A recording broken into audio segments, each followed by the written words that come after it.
All right. Yeah, let's welcome to Unclicked. This is a heavy one. So, we are here to remember Pat. If I stop talking at any point, it means I'm trying to not cry. So, we got Dennis, we have Andy Buckworth, and Kevin Peraza. All of us were friends with Pat.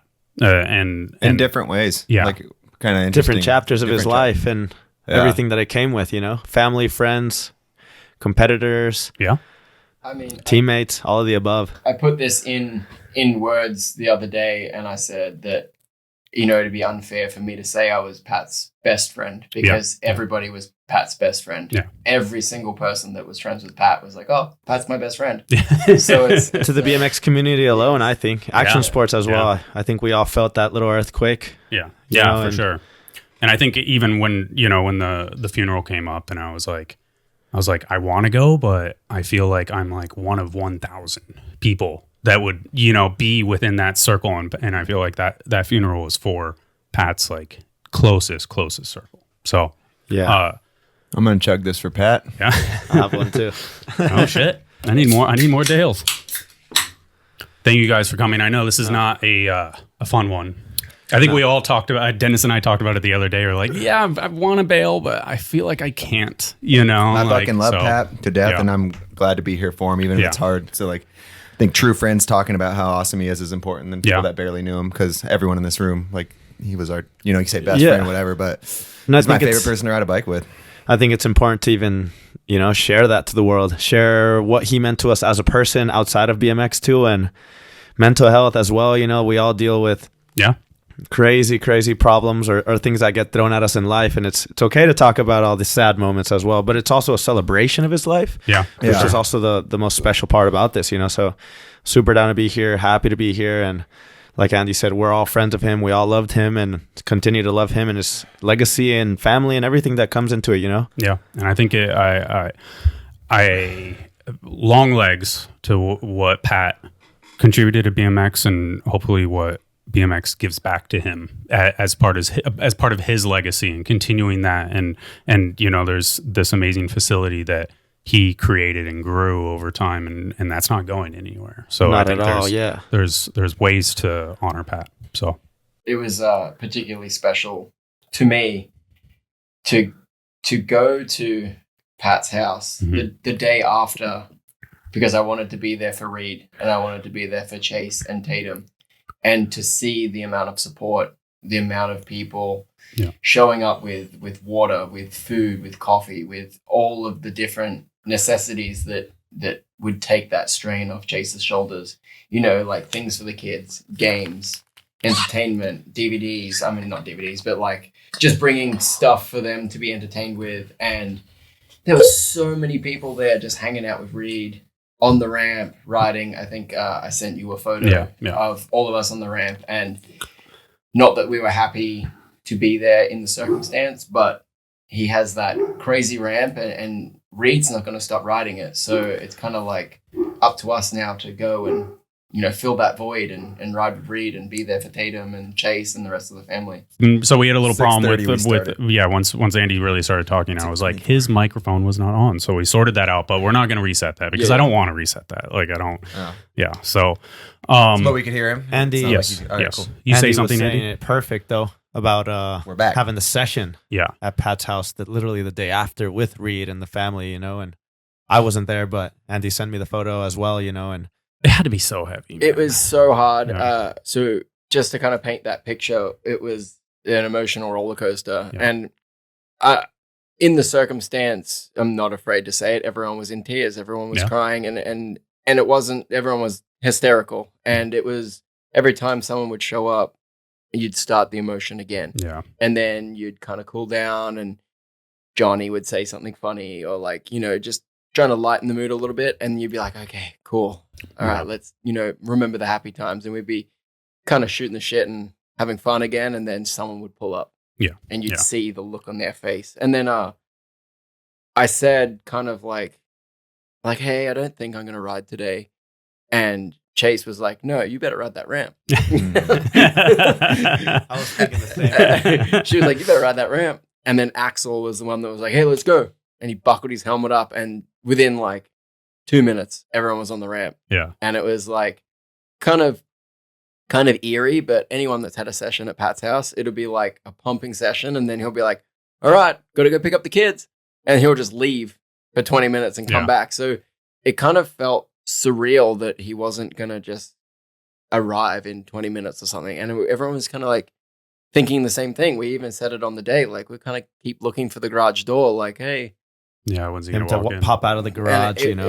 It was heavy. And like there was tears on the ramp. There was laughter on the ramp. But like the consensus was, all right, we've got to be strong for Reed.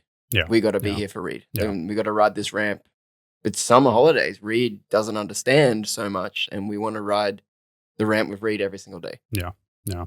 What you had a similar quote. You're like, I feel like I really want to be sad and just like not do anything. Yeah, definitely. I couldn't do anything for a second. And then, I was like, I need to go ride. And I just like I just kept crying, and like every goddamn thing I thought of Pat and I just remember like it felt like he was over my shoulder, and I'd know if like he was on a trip with me or at my house, he'd have been like, pussy. I'm not here, but go live your life. Like I felt it, like, and like it stays with me. Like every time I'm sad, I cherish Pat, and he's in me, he's in all of you guys. But like I still like that day I was like, I need to go shred for Pat. And like there's been so many for Pat moments since then. And just because I feel like he's over our shoulder, like, take care of my family and kids, but live your life too. Yeah. Like that's all Pat would want. He would never want to look down at me washing the dishes crying. Yeah. He would never want that. And that's I know that. Like it sounds cliche, but it's true. Like the truest thing Pat would be like, pussy, go. Like don't do this for me. Like it's a very Pat style of living, and full throttle to the very end, doing what he loved to the very end. I think that's one thing that kept me at peace. Obviously, like I suffered, we all lost a friend, but it was one of those things where it was like, I thought exactly the same thing. This fool's probably laughing at me right now. Yes. Yeah. Like, fucking pussy. Get the fuck off the ground. Yeah. It's just a fall. As long as my family's good, you guys better not be crying. And it was one of those things where I thought about like all those sessions at his house where he would take the gnarliest slam. The gnarliest. He'd go inside, change his t-shirt, dust off, come back, and then keep the going. Kids. And every one of us would be like, well, I would have been gone. I would have left. I would have gone home for 10 days and not touched my bike. And he's like, yeah, whatever. He'd always have this thing in his face where he was like so dedicated to the craft, and like he's like, I would do this shit even if it killed me because I would rather do this than anything else. So I'm not even gonna complain about the falls. I accepted that a long time ago. So when I'd have a slam at his house, he'd be like, you good? All right, cool, we're good. Dust off the ramp, keep going. He's like, this is way better than anything else. So what are we even complaining about? He had such a wild way of thinking, I think. Like he was just it was like a very easy way of thinking. He didn't let any bullshit bother him in life. While he juggled being a father, a husband, a farmer because his backyard is a farm with the pigs and the chickens, he had goats, he did it all, and he built this insane dream yard. And also like lived the life, like every day was a celebration. If you went in his garage, he'd have some drinks, he'd smoke a little weed with you. Like there was no excuse to anything. He did it all, like, and not in a bad way where it was like over the top, but like he rode his hardest. He partied with the boys. He was the best dad. He's just that's why at his house there's gonna be thousands of people, like thousands of best friends, because he is the fucking best. He was just doing everything to the fullest and the best. And like every trip, every person he'd run into, and I think that's what's so special too. Like every person he met, it was like, he's such a mystery because he's so quiet, keeps to himself. But once you meet him, he just can't stop, and like, I think the perfect use of words for that was like, he wouldn't say a lot, but when he said it, it meant something too, And so I've had moments with him where they were like, holy shit, you're being nice, dude. Like you're being really kind. He's like, yep, it's that day.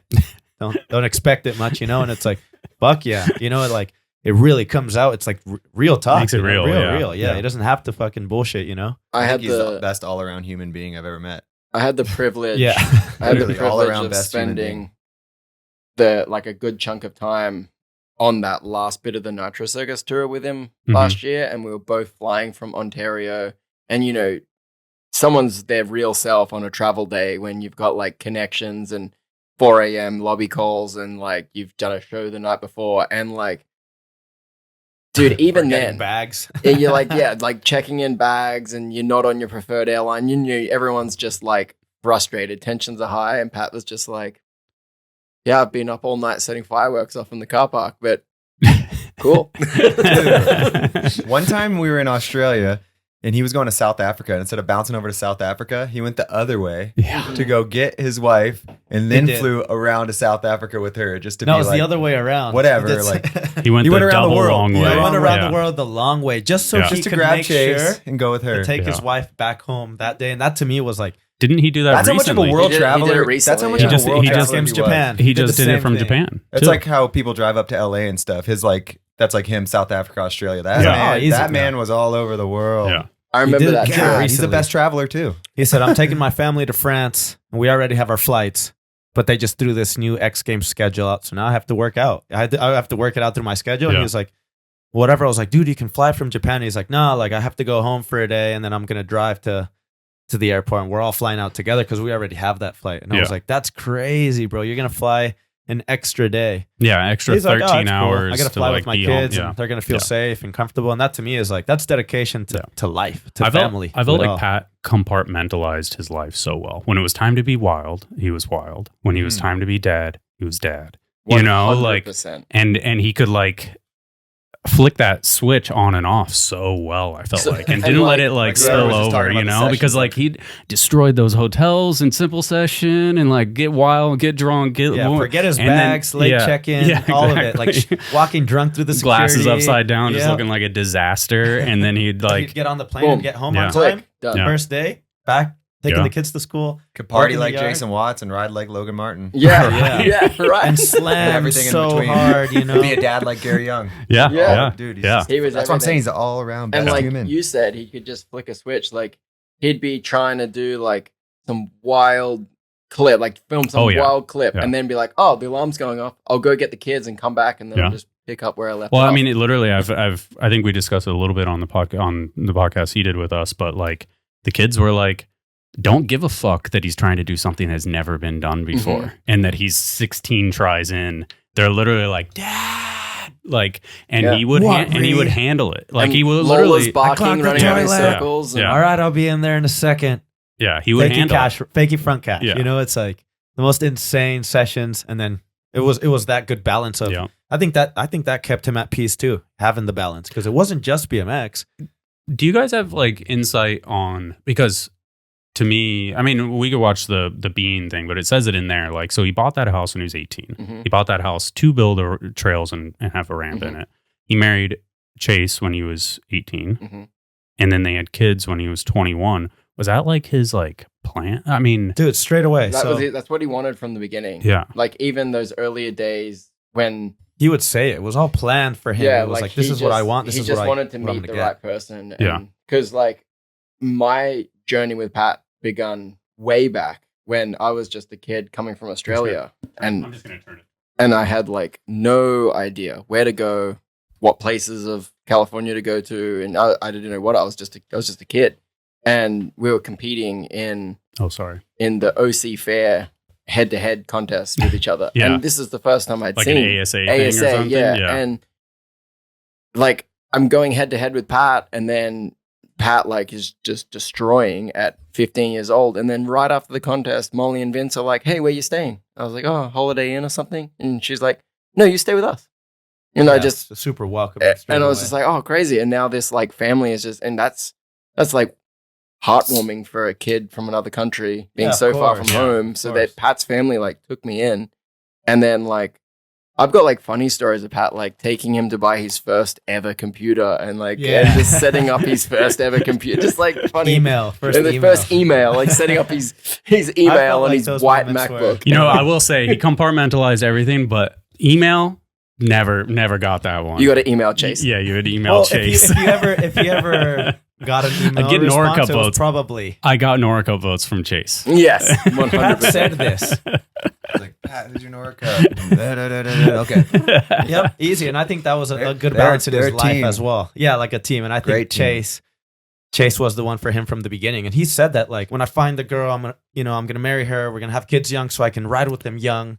We're gonna buy our dream home together because we want to start it together. Said that. Dude, yeah, like, he was ready. He was ready crazy. From the beginning. Yeah, manifested everything. Yeah, exactly. So he manifested this crazy life. He's like, I'm gonna put a backyard ramp just like I had it at my parents, but I'm gonna have it at my house.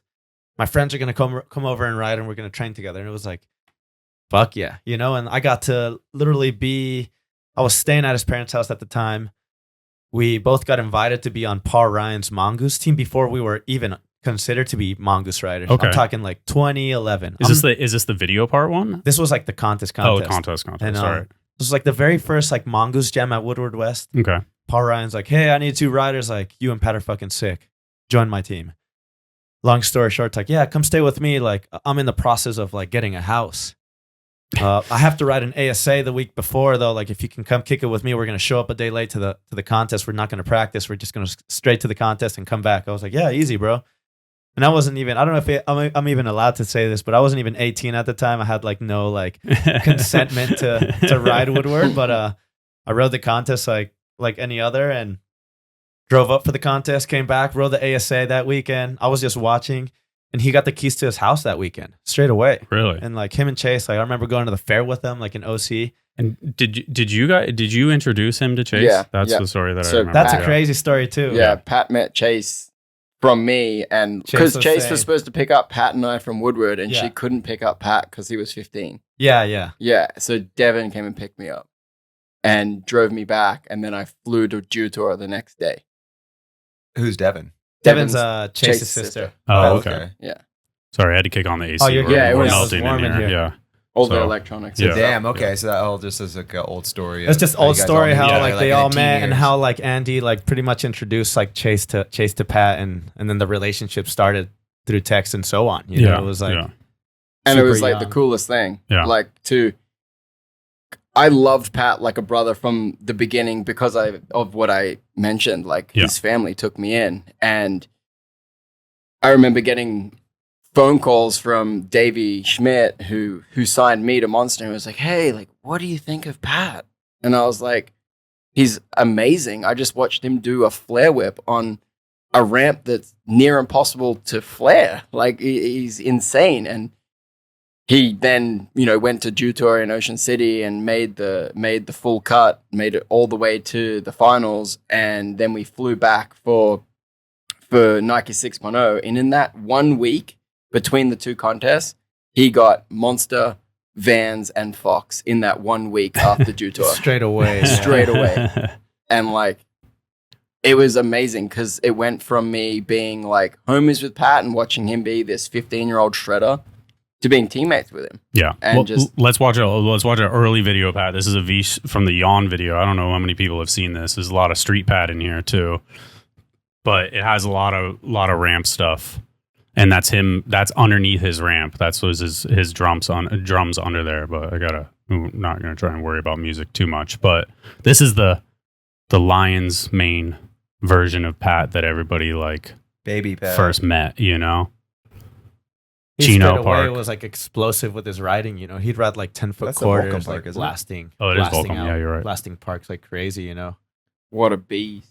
I grew up riding like all these amateur events with him, like even going to Woodward as campers together. And so when he turned pro, it was like, holy shit, one of my friends turned pro. Like this shit's possible, It was that motivation. It was so sick. And these videos are like, I think, welded into everyone's brains, Yeah. Everybody knows the song. This is cool. The That was riding. like the first one, the first really good one. Yeah. Him and Vish were always really close too. Yeah. Did a lot of Fox videos together, and obviously Vish did Dream Yard 3. You know how old he was right here? This is 2011, so that would put him like 17, 18. I mean, you could see a couple clips. He didn't have any Monster logo on there. Yeah, I think he So signed like that with one, Monster 16. in 2011. Yeah, Ooh. yeah. I didn't have a chance to like watch everything that like I have a bunch of links, and if you guys spot anything where we can, or you think of anything, we can look it up. But I mean, there was like a clip of him doing a front flare at Feast, in like On 2013. Jersey Bear. Yeah. Dude. Oh no, the Jersey Bear. And clip. that's his ramp. That's the ramp. Gnarly backyard ramp. It was so crazy to ride that. Yo.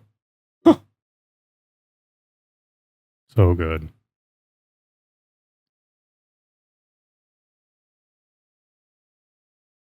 Yeah, that's the first time I met. The first time I shot with Pat for sure was at his own ramp, and it was like, and he said like, "Oh, flare whip," and I was like, you could do, you know, I was like, oh, it was kind of like, you know, like one of those ones, trick. like, I don't want you to get hurt. Like, I have a similar story about Hucker. He was like, because I was like, oh, I need to shoot a photo of this kid. And Hucker was like, oh, I'll do a double flip for you. And I was like, no double flips, you know? Like, so at that point, that was kind of felt the same. That's crazy. That was so ahead of its time. I kind of felt the same about flare whips. And I was like, no, I don't think you have to do a flare whip, dude. That's gnarly. Yeah. Like truck whip this back one then. too. Yeah, this was flare whip. Flare whip in the streets. Proper one on the hardest thing to ride. Street Pat. Is that spot still there? That thing's crazy. It's like right next to the DAC rail. Huh. It looked like. And like that, there's so many videos that I think we got to watch growing up, you know. And there was that era where it was like, if you didn't do a video part on YouTube, you wouldn't even get noticed, you know. It was like, it wasn't even YouTube. It was like Vimeo and Vital and Ride. And this is, I haven't watched this in a very long time, but this is like young Ryan Taylor and Pat on his backyard. This was the same time I was there. They were doing the ASA contest too. It was so crazy. We all went to Woodward too that same week. Can you see the rails in the background? Like the track? Yeah. Mm-hmm. That was supposed to be an electric foam pit. Like the lip was supposed to go up on an electric motor. So it mellowed a lip out. So it didn't have coping. And then they were going to fill that box with foam. And there was going to be a little electric motor that did it all. So what does Pat's dad do? He's a elevator technician. That makes sense. Yeah. All right. He's a real smart guy with all the things. He can just build just about anything. I've seen him in the elevators. He just opens the doors. He just opens them. And he's like, I'll have to come back to this one eventually. But yeah, I mean, it's crazy that he got all of those sponsors right after Detour. You know, like I feel like everybody could see it. Well, they saw the potential, you know? They saw these little video parts that he was putting out, and then they saw him qualify against all these dudes that were already in it. Really, he was like the younger generation of park riders that was like elevating the sport in a different way, you know. You just knew he had that crazy style that we're looking at now of just like, it was just burly. Yeah. Huge bag of tricks. Would do his tricks on anything. Like look at that. That was whip to tuck on a 5-foot quarter. That ramp was crazy to ride. It was steep, right? It was real steep, yeah.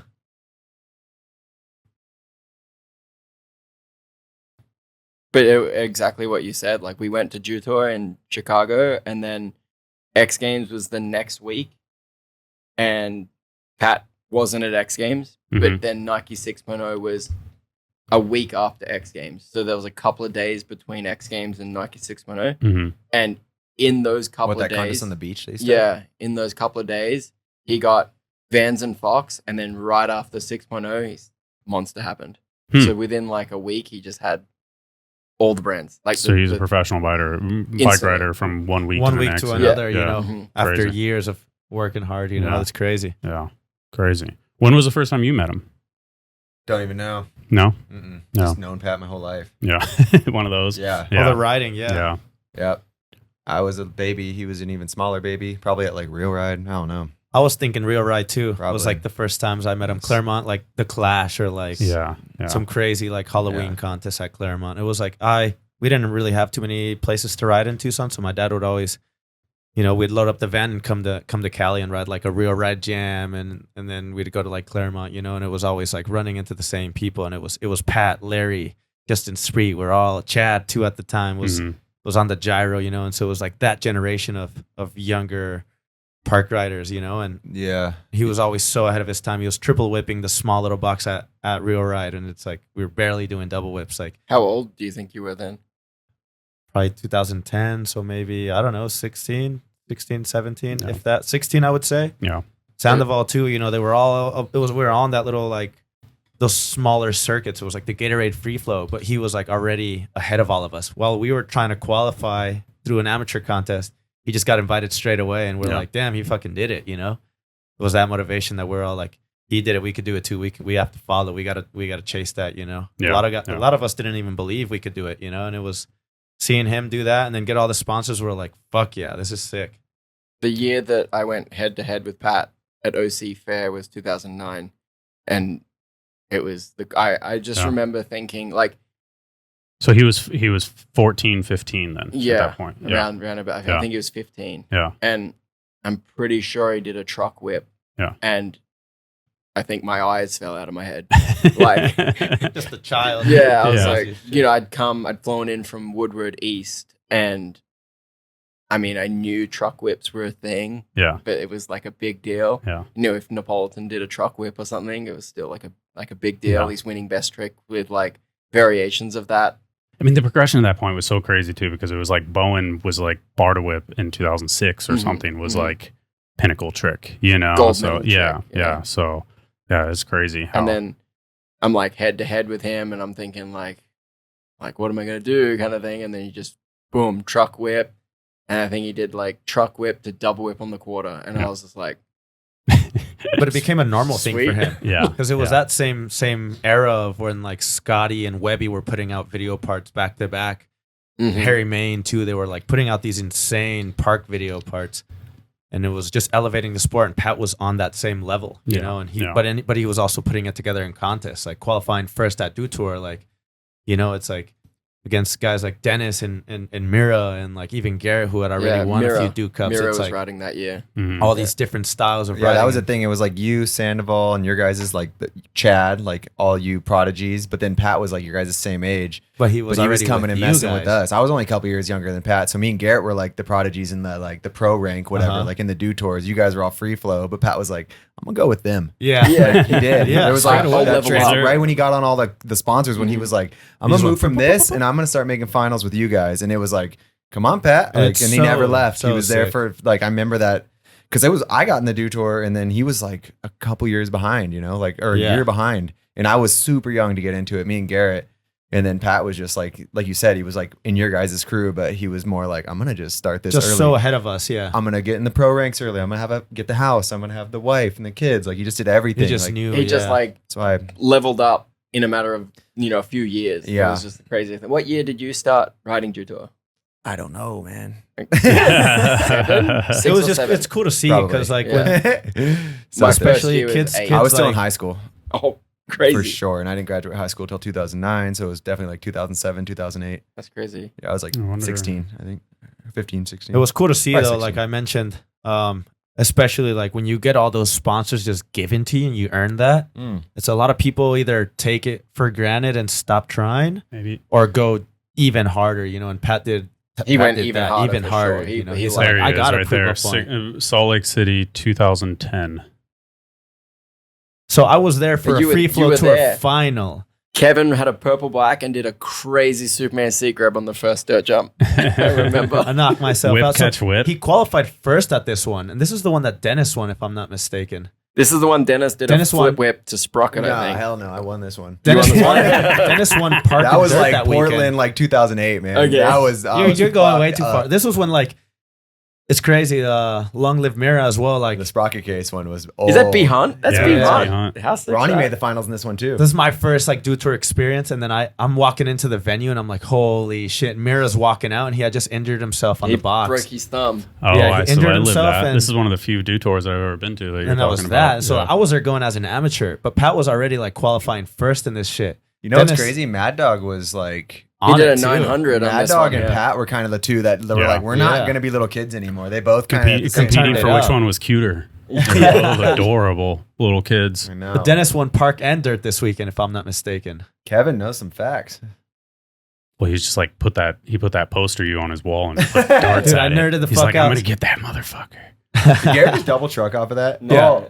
Single truck. Dude, Garrett's the best. Oh my God. Garrett's park riding, man. Like Pat, Garrett was also like a huge influence in my riding, and a lot of people, you know. And there you are. Denise Narson. Doing the same tricks for 25 years. He got the brake back on now. Do Tour courses are the best, and riding them with Pat was the best too. Oh yeah, It's just the level of riding, you know. Was that it? Is that the case? No, hell those no. spines were gnarly. They were like They were coping crazy spines. spines. They were so completely missed. Harrington hitting you with the ice, kind of. Distinguished Yeah, but gentleman. that's when Pat was getting in there, and he was like starting to. Yeah, 2010. They had the prize money listed on the podium. Putting you on blast. For tax purposes. Can't hide that shit. That Casey, though, he's probably like the youngest kid there. And got he's doing whip, catch, whip airs. Yeah, he was right there. He's probably 16 at the time. He was like the one that started that. And no one really, like, man, yeah. The truck to whips, the bar to whip airs on big 10-foots. If anybody wants to make it in the BMX world, just watch Pat videos and just try and do the stuff he did. Well, and make it. and I mean, we talk about this. But you probably won't be able to do any of it. Exactly. Sorry. Is that like he did that shit, and then he, obviously in the time, if it's a triple challenge event or something, like, of course he's going to keep doing that shit, but like his average riding stuff wasn't like resi mat, like whip bar combos. He was like, he wanted to do different shit all the time. All the time was different. Well, the progression of how he evolved as a person and his riding changed, and the way his bike setup changed, to taking his brakes off, to putting the free coaster on. He really paved the way for a lot of guys with the free coaster in park riding. He really did. Spine mini ramp keying, like unbeatable tech. He could do all the feast tricks, the shit he did with his coaster. With the coaster shit, like he leveled, he turned BMX into a whole different game. And there's no reason for that. That's not going to do good in contest or nothing. That was just for him to like. I feel like get better and better. I feel like it ruined his contest stuff, because he would kill the run, and then he would just do this fucked up. He'd try like 540 whip something, or like mid run, and then have to start pedaling. Yeah, and fuck. Exactly. I mean, of course, he was a rider. It made his run the most memorable. Exactly, but it didn't do anything good for the scores. When he double whipped in the run, made a run. That was a crazy thing for me to see, because it was like 540. You're like, no, Pat, you still have stay on. Well, he would stay on, and it's just have you like, dude, you see the energy he had to use, like to turn around, get back start going. pedaling. It's like. I remember I left America because I was still spending like 3 to 6 months in Australia or like different places. I remember leaving America, and he had brakes, pegs, truck whip guy. Yeah. And then I came back, and he was fakey free coaster brakeless. Fakey king. What year is this? Ooh, what year is this? Let me see. It's hard to tell. 7 years ago, so is that 2000? I mean, there's earlier stuff in this. I just kind of we mentioned spine. Yeah, you can do math, dude. Yo. And this literally is all backwards stuff, just him messing around. Like, this is oh my god, dude, he's just so nasty, amazing, man. Yeah. Oh, that was the best fakey double whip ever. Holy and this is shit he would just do like 3 times a week at his house. Yeah, this is he would do this every day. Yeah, like every day. The session was hard every time. He's like, "What's the point on riding if you're not giving it all?" Then like feels like he's my favorite person to ride with, dude. When he'd like show up to my ramps, he'd already be like blasting flares when I'm just like setting the speaker up and shit. I'm like, "Oh right, we're riding." He got done stretching. He's already mid flare. When we did the King of the Backyard thing at my house during COVID, he was there before anybody. He was there before anyone. He's like, "What the hell? I drove all the way down here. No one's even riding it."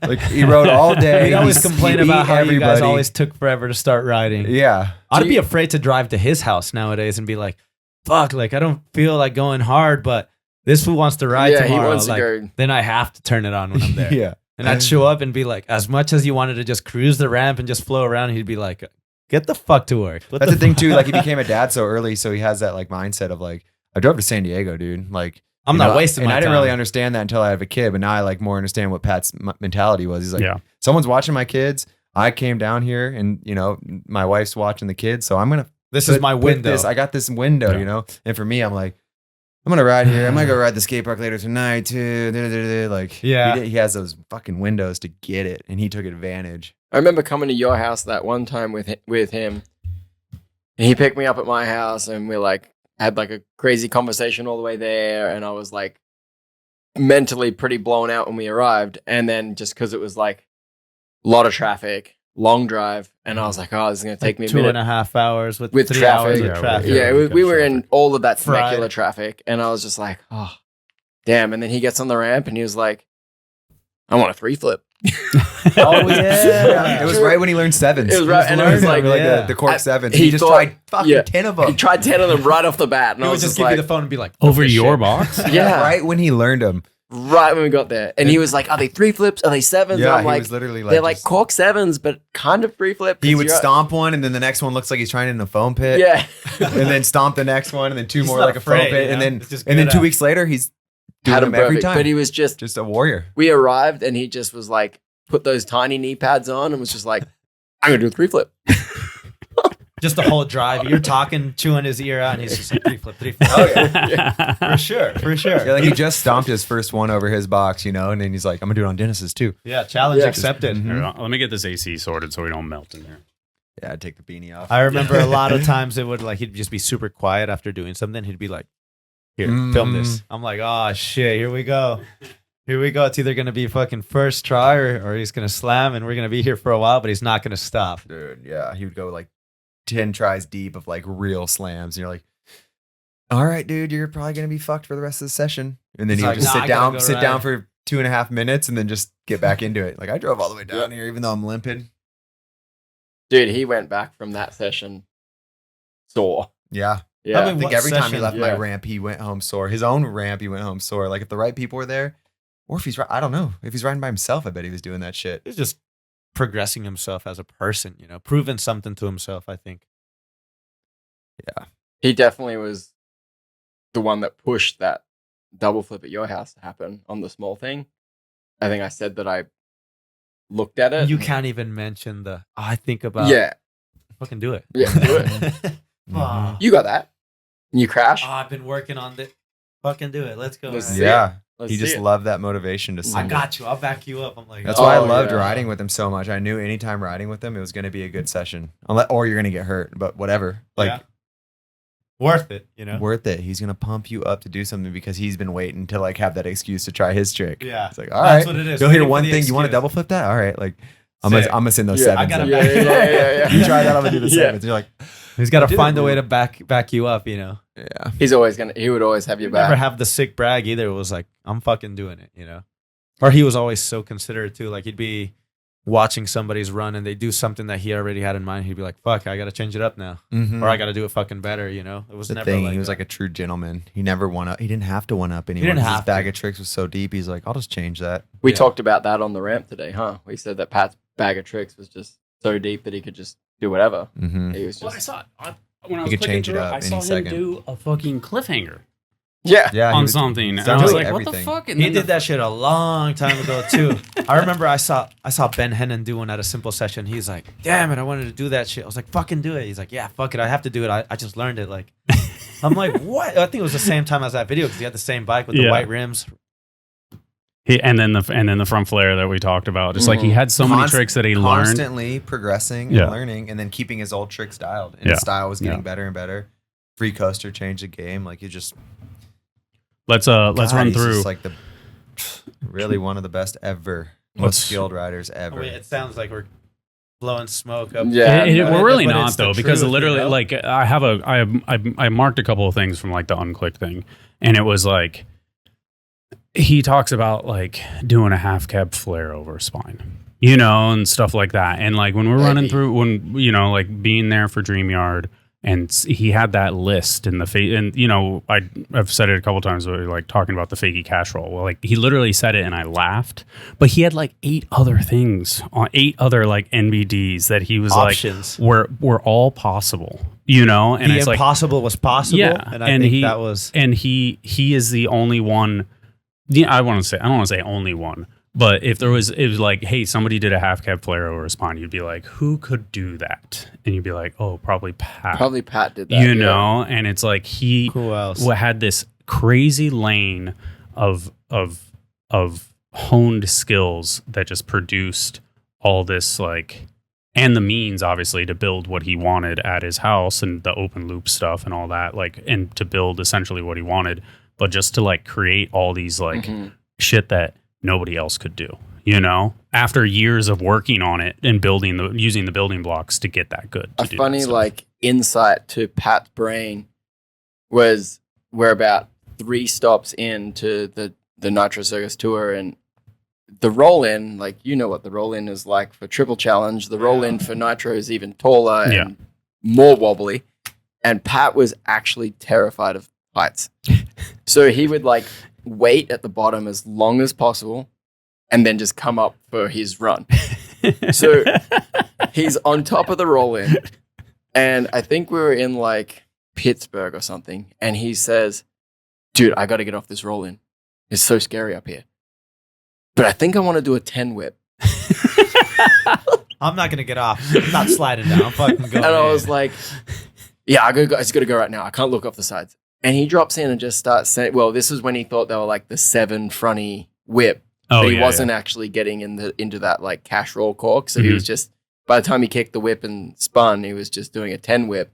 But it was the wildest thing, because then once he opened that can of worms, he wasn't going to stop. He was just, him and Brian Williams saw it and was like, I want to do that. I'll get you back. Yeah. And then him and Ryan were just going at it all practice. Yeah. And I mean, they still had a show to do, and they were just taking the heaviest slams. And then Pat just was like, all right, we got to go have dinner. So this is, talking about splitting the brain and just being able to be doing 2 things at once. Everyone else was planning for dinner and like setting up for the show, and Pat's like, I'm going to do it right now.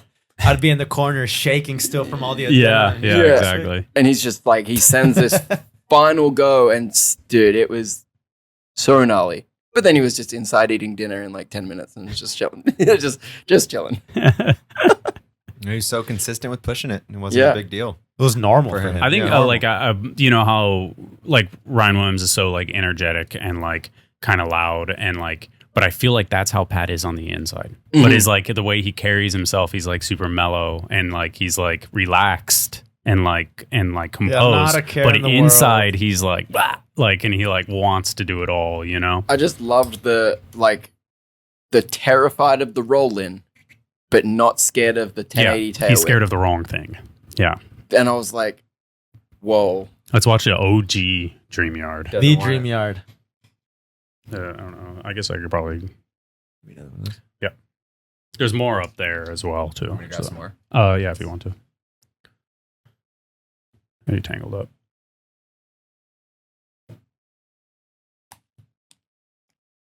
It's so crazy to see the early renditions of the ramp.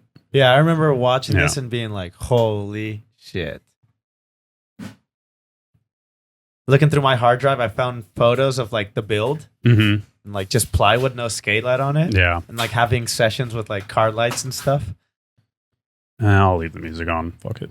It's good, yeah. You just bring them all. Just bring the whole thing over.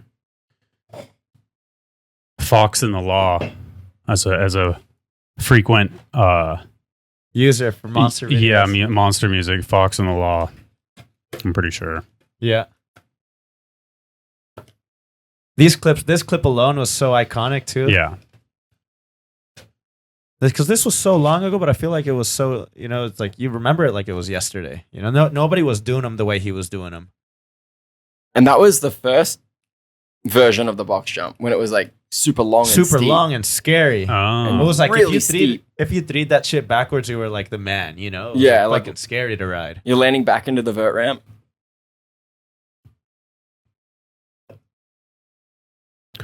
Yo, it was like that Chandler box. It was like double sided. It was just as steep on both sides. But this shit too, he had everything. I remember seeing that exact clip, like the flip to foot, and just thinking, what? That was a big influence in like the way a lot of us dress too. He would wear these super, super tight Fox girls jeans. And then he'd wear like the double XL tank tops. And it was like, oh, I want to wear that shit. And then he even started like cutting the bottom of his jeans and they were rolling over the shoes. And I was like, I gotta do that. That's so sick. Cut the collar out of his shirt. Cut the collar out of his shirt and then tie-dye shirts and everything. So no free coaster then, huh? Not then, no.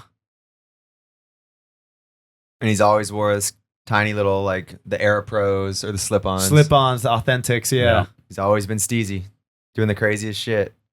Oh, that was a crazy one. That spine's fucking terrifying. Doing the craziest shit with style. So these lines, like, he's doing truck to whip to, like, something on the quarter. And I bet, like, even though he was just filming the truck to whip, he was still doing some crazy shit on the quarter pipe after. That was how he rode. We'd be on the ramp and he's like, I'm filming this on the spine. He said, so like, that was probably, he probably did like 100 of those, like back to back. Any opportunity he had to just repeat his bag of tricks, he was.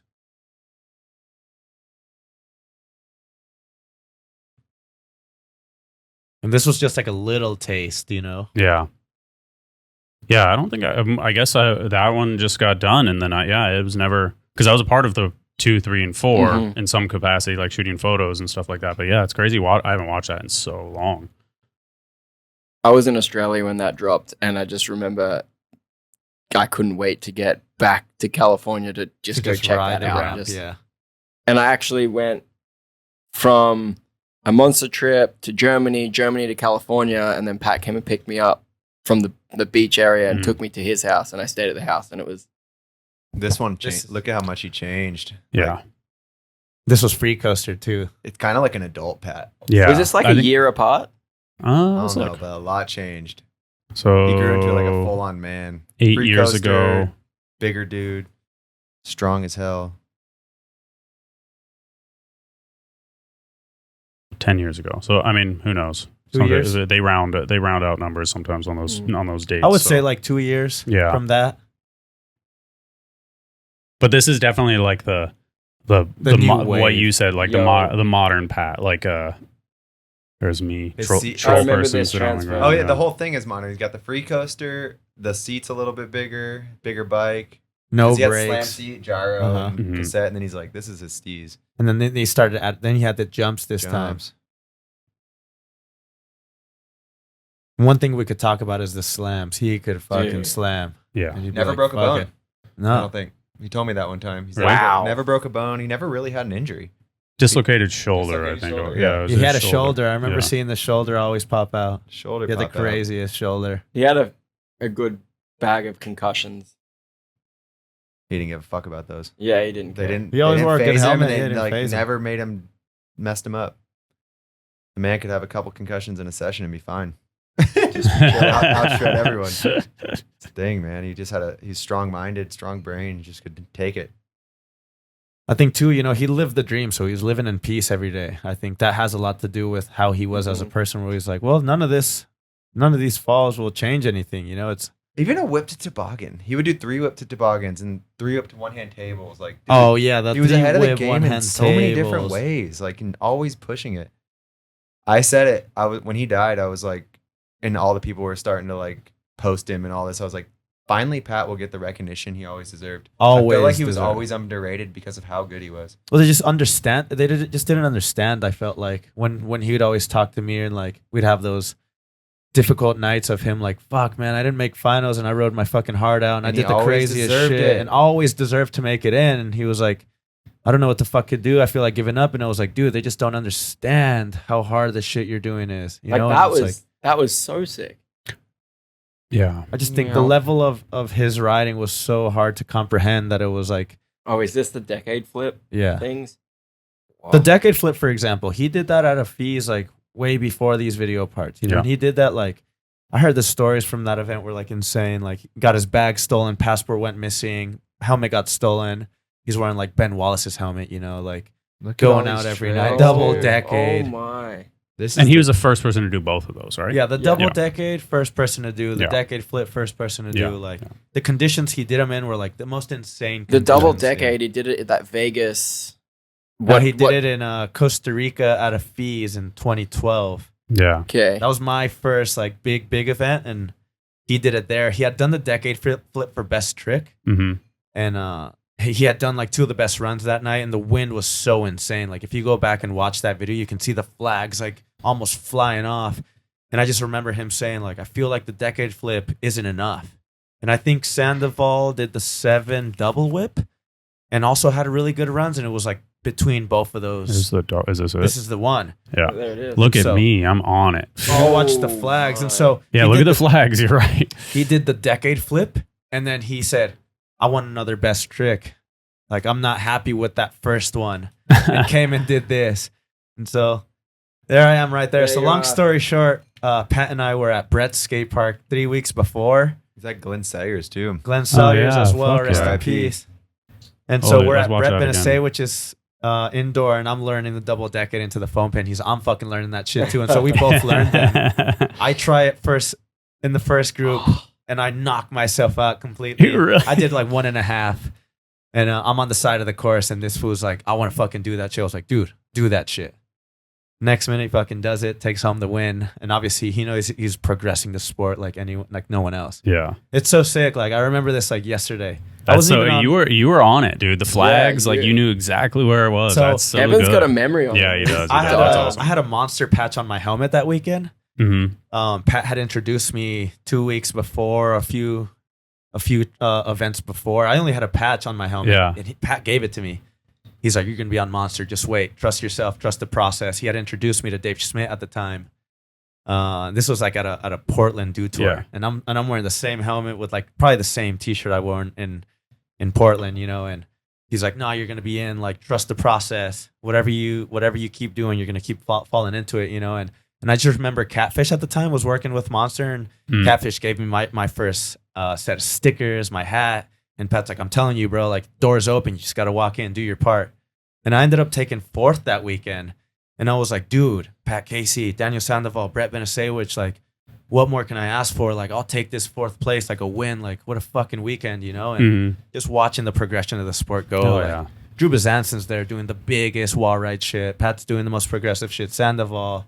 You know, the level of riding at the time was, you know, and still is, but like, it was so ahead of its time then, you know, and progression was like hand over hand, just different from contest to contest. This is like almost. all the kids that went to this because we were all kids. Crazy, like all the like we were like amateur pros. Yeah, you know, because like a pro contest, but like all the dudes, like I didn't go to this, and all the other dudes didn't go to this. But then this was like the guys' game changing. Costa Rica feast. Well, these were like the very few events that I could go to at the time because it was like open registration, you know. But thanks to these events, that like Pat was a big influence on like, yo, you have to ride these in order to qualify to do tour. He's like, thanks to those events and those opportunities, the doors just open, you know. And so it's super cool how that worked out.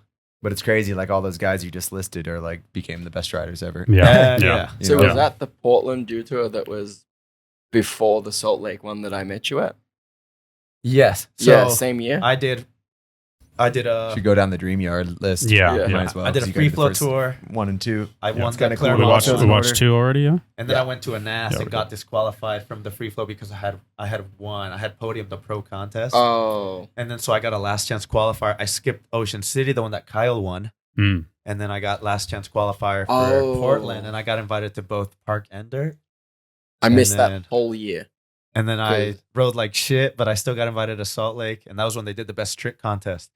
And Pat was double whipping this crazy long and low in the middle of his runs and snapped his bars. It was just going in. And then swapped his bars out, and the best trick contest started, and he went absolutely ape shit with like Andy, Kyle, Bolton, everyone. It was the most insane shit. I knocked myself out, and I just remember watching this whole contest. I landed in the soft patch. that best trick contest was insane. That's the Portland one, right? Mm-hmm. That's the one. Salt Lake City one. Oh, okay. Is that the one that we like backed up? That we like that ride? Like, yeah. Okay. Yeah. They had like torn down that little long and low in the middle and stacked it to the landing. Yeah. Mm-hmm. Pat's doing like truck double whips and like the most progressive like even this like going from the last one. Now he's got cash rolls. Now he's just like boom, boom. He's like faster with the combos. Reads a little baby. Yeah, he had obviously had his kids, you know, understanding it more. This whole visual, they killed it on this. It was so sick. Yep, just the next one. The yard's crazier. And it just kept expanding and expanding. And it's like, what more can you add? And this was the crazy one. He went so crazy on this one. I mean, it was filmed in like 6 nights over the course of like 10 days. Like I put like 1,200 miles on my car in whatever, in 10 days.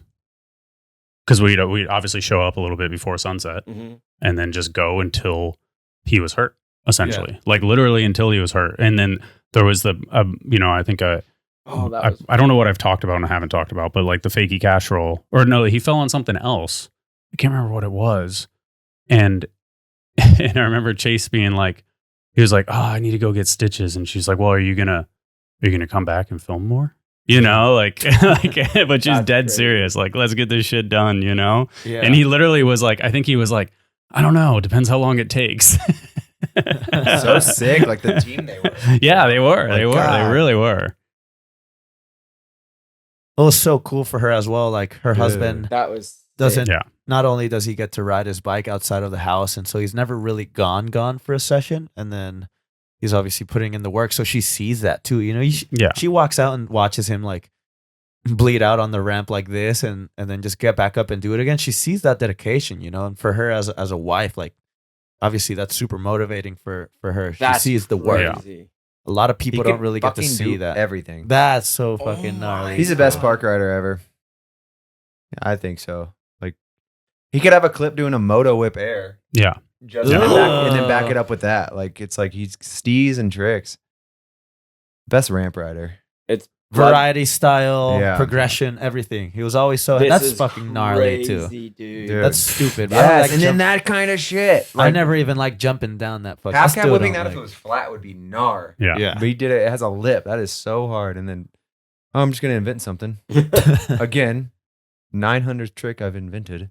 180 in the box 40 times. The 180 in the box. The 180 in the box is terrifying. And he wanted to. I can't remember the specific trick, but he was like, "Oh, I think I want a 180 bar it or 180 whip it or something like that." And we're like, always something. And we were like, more. no, don't please. Like, you really don't need to do. You don't that. even have to. But it was always like. Was that after he landed it? He wanted to. No. Like, he wanted to do he wanted to do something coming in. He didn't want it to be just a straight 180. He was like, never he wanted to do 180 double bar or so 180. So it was like, I still want to add more, even though I just did the gnarliest shit that could be done.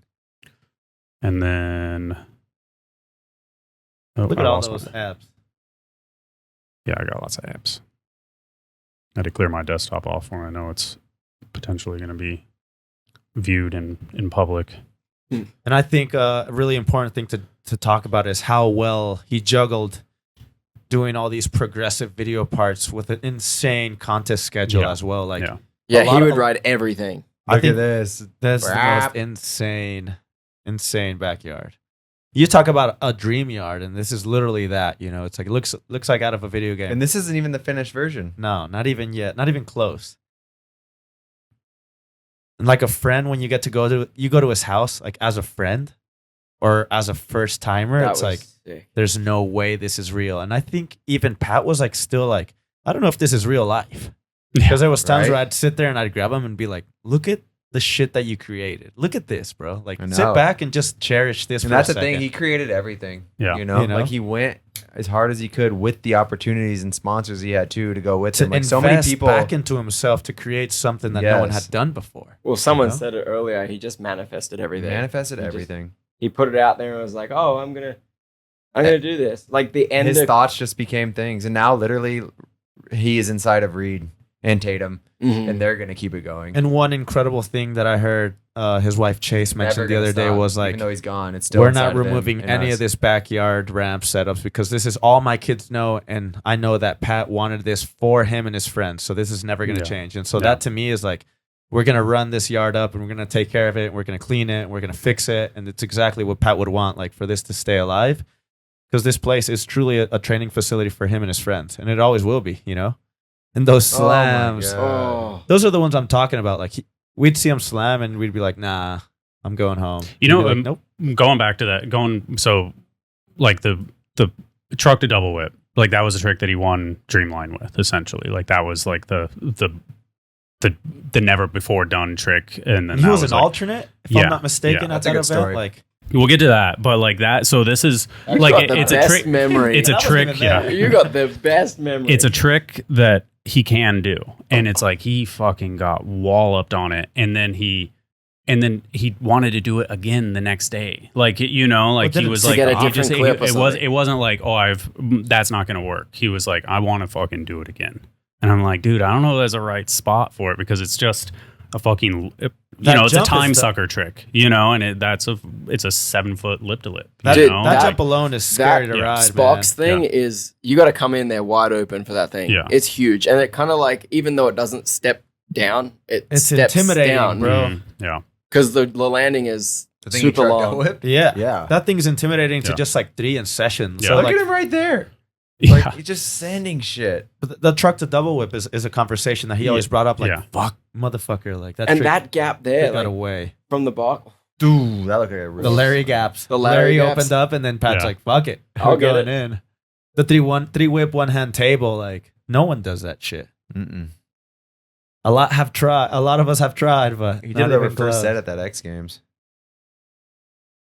I have 180 triple whip on that fucking, on that scary ass. No one will know until they monster. actually ride that box. That thing has like an 8-foot lip. It's huge. And when he explained this to me, He was like, hey, I think I'm going to do a decade flip in the open loop. And we set up the airbag for him to practice it. And I was like, no way. No, it doesn't work. No way. There is no way. And the first couple of attempts into the airbag, I was like, that's not a thing. I love he just landed the most insane shit after slamming. And to him, it was like, this is nice and relaxing. You know, Yeah. It was a relief. It was a relief. It Yeah. wasn't like no explosiveness or like sick brag until tomorrow.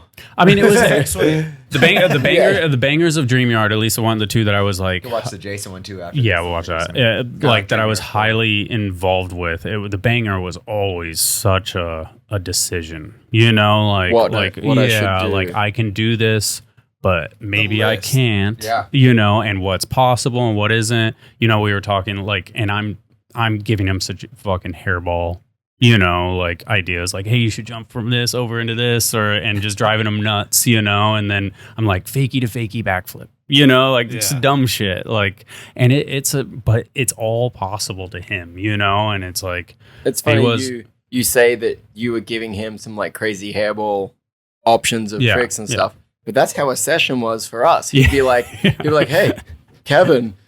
And Kevin would be like, nah. Although he's the greatest of all time in his, you know, in his style, he would always say like, you're the fucking best. You can do that shit. There was never you're not going to do it. It was you can fucking do it. Yeah. And it was like, I did it. You can do it. He did it. You can do it. We can all do this shit. And so there was never a time that I felt like I could doubt myself, because it was like, one of the best riders in the world is telling me I'm the best rider in the world. Yeah. I'm gonna fucking chase that now, you know. And whether I think I can't do it, I'm gonna fucking try. Yeah. And he'd have that if I don't try that cheeky smirk on his face. He's just like, yeah. He enjoyed us going in because it was like he was gonna go in. He was gonna go in, but he wanted to see the outcome of.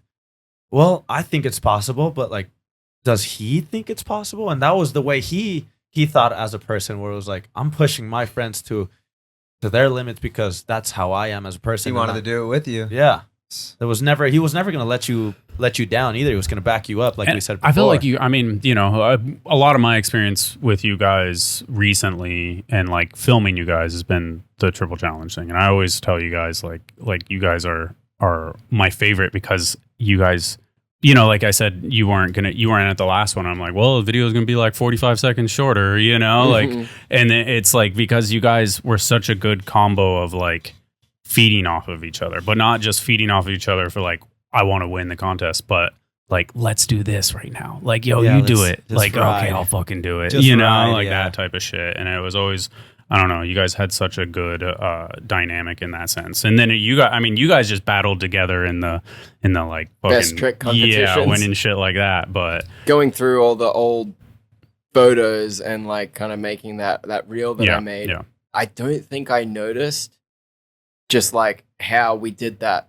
1-2 switchback. Yeah, you guys did a lot. And I was like, oh, yeah, like that kind of like, because getting on a podium is it's what you've worked for, it's what you've dreamt of, it's an emotional time, and having your brother to share that with, it now that this has happened, it's made all of those podiums super special. Yeah, because I got to share them with Pat, and we would even like joke about that on the ramp before and after the event. It's kind of like, oh, you got me this time, kind of, and that's just little like friendly banter kind of thing, and it just like, I just can't just reiterate that having him there to share those podiums with was just, now that this happened, it's the most special thing. Yeah, no, it's a treat for sure.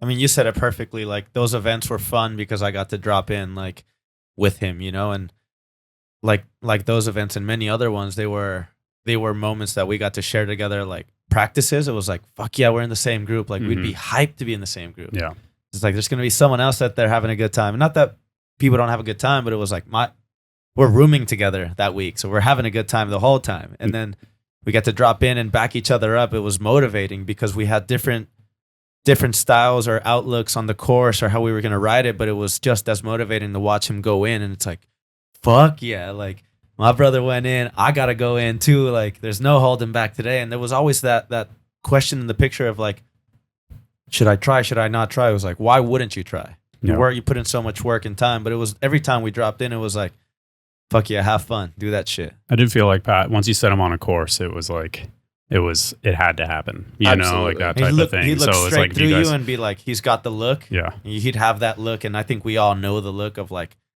I'm going. Yeah. We're going in. Yeah. Like nothing's going to stop me. Like I just slammed, but we're going. Like not one shirt was clean after the contest. Not one.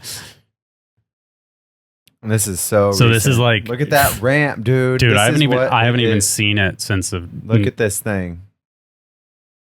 He said, come over to the house. We're gonna change it up. I was like, what, again? He's like, yeah, I got this crazy shit that we're gonna do with Jason. There was a lot of back and forth on which way we were gonna make those jumps go. Oh yeah. Yeah, so I wasn't here for a lot of the building. I was away. But then when I got back, I found out that it went that way. But in my head, I thought it was going to go the other way all along. Oh, Johnny Sens. that is. Ooh. So that was when I got back. Oh my God! I only watched this before we even put it online. He went from the big jump. Yeah, right? Like that was the first day. That's fucking fat right there. Jason said that like he didn't even tell him he was going to do a trick on the box. Oh yeah, 270. Whoop. Going 5 miles an hour faster at the box than he'd ever gone at it. He had this laugh, you know, he would just giggle and had this laugh that we can all remember and cherish. Oh yeah, the mischievous laugh. It was like, the you mischievous evil, laugh, you evil motherfucker. Like, he'd throw something at you and just giggle and you're like, all right, he's here. You know? Everybody loves Pat. Yeah. Like, God, I still can't fucking believe it. Dude, it's... From Dan Lacey's to Garrett Reynolds, some fucking dopest chorus dudes, like the chicken. Even, you know, way before his death, they'd be like, Pat's the fucking man. Yeah. I love this guy. When it came to really like, is. Because, dude, it's like, because he took events seriously, but not so serious that he wouldn't enjoy everything in between. He'd take events seriously, but the night before he's out with Jason Watts. Yeah, exactly. Like 5 a.m. and it was like living. He was living. Yeah. And I think that's a prime example. The last Battle of Hastings, I roomed with him. Every night. We had more fun. Not during the contest, but hanging out with Jason at the damn weird little parties. God, he's the best. Fucking love this guy. Shit like that, you know, where it's like, what? Every time, too. And what's so sick about this is like Reed would come out and just start shredding the ramp, watching his Pat do the craziest shit. And then like Reed would just rip the Stacy. What's so normal to see like his dad do fucked up shit.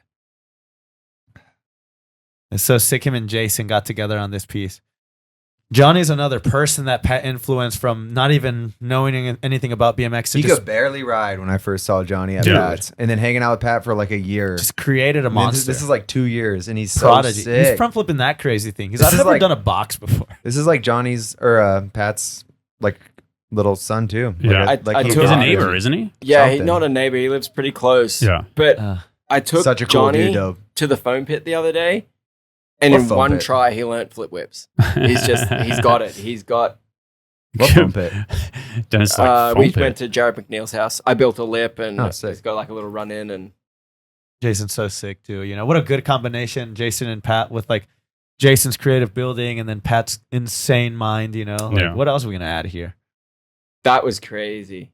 It's crazy because I thought he learned flip drops like in the last couple of years, and then we watched the old video, and it's like, yeah, he did it like might have invented it 10 years ago. Or like, he might have invented it. Yeah. Mira invented it, but like modern day. But it's just like one of the example of like, oh, he learned it because he wanted to, and then he, you know, just slept on it for a while. He actually did a crazy flip drop at my house pretty recently, like 270. Off the ramp. Yeah, 270 up to the deck, and then flare dropped in.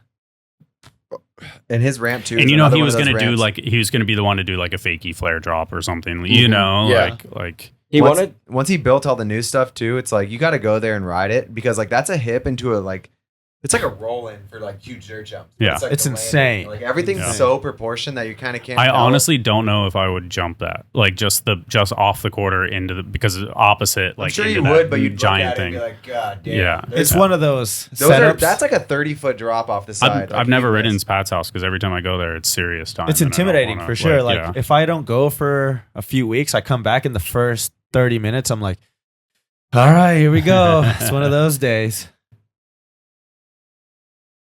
So he was talking about flaring this, but then he just rocked a flare whip. He goes, "Oh, that flare was crazy. It was so scary.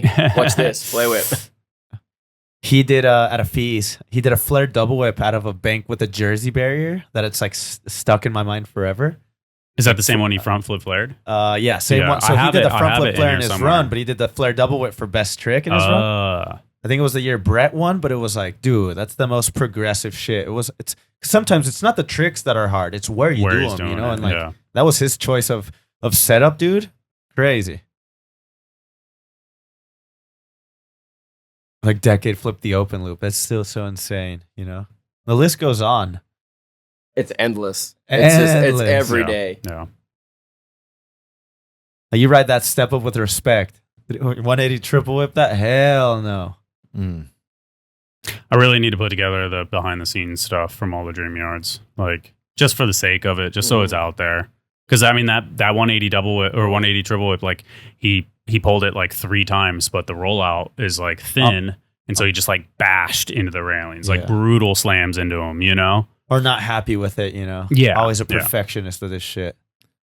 This is really cool too because it's like not technically dream yard for, but it kind of is, you know, and it's like he's got friends involved. It's like more like real life. So I mean, I'll turn off music.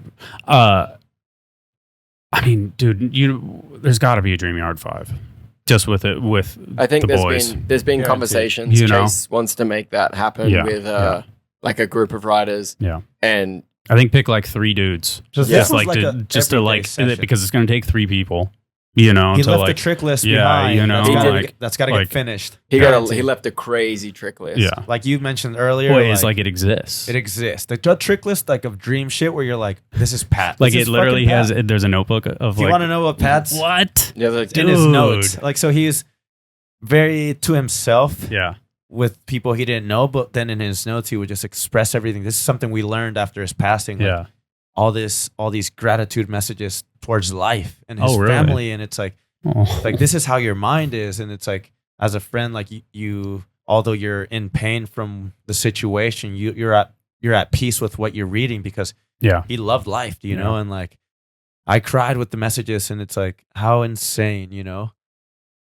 Just can the you way send them he to was. me just so I have them? Yeah, and I'll have Chase. You can forward you like screenshots of just like today. I got back from Germany after flying 26 hours, and my wife was like, all right, time for you to take the kids to school. Like, all right, well, I thought about sleeping in, but not today. And then he'd be like, I still think this life is so precious, and I can't believe that this is my life. Like, so it's like, despite getting thrown in those, like, and I know Chase will appreciate us talking about this, but it was like, you know, just in his beliefs as well, you know, just being so grateful for life. Like, I'm so happy with the life I live. This is still so insane. God, you gave me such an incredible life. I can't believe, like, even that doesn't look as wild as it should.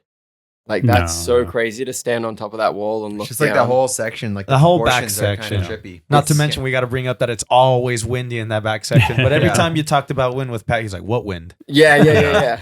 One time I was riding his jumps, and I was like, "Dude, it's so windy." He's like, "X Games probably gonna be windy as hell." That's what he said, and he's just kept riding. And I was like, I wasn't riding X Games, so I was like, "Go for it, dude!" Like, he's like, "I'm just getting used to it. Like, I gotta learn how to ride in the wind."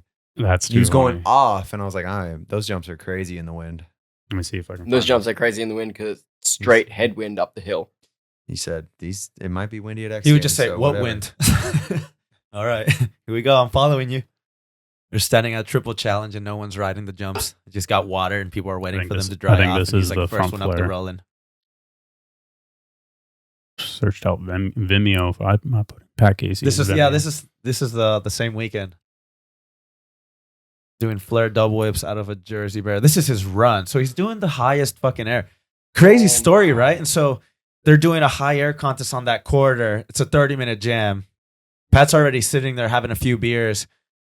And he sees like Dean Cuson's fucking speeding to this corridor, like Daniel Wiedemeyer, all these dudes, right? Yeah. And I was like, bro. Dudes that can air quarters. Dudes that can air quarters. And I go, dude, you're going just as high in your runs.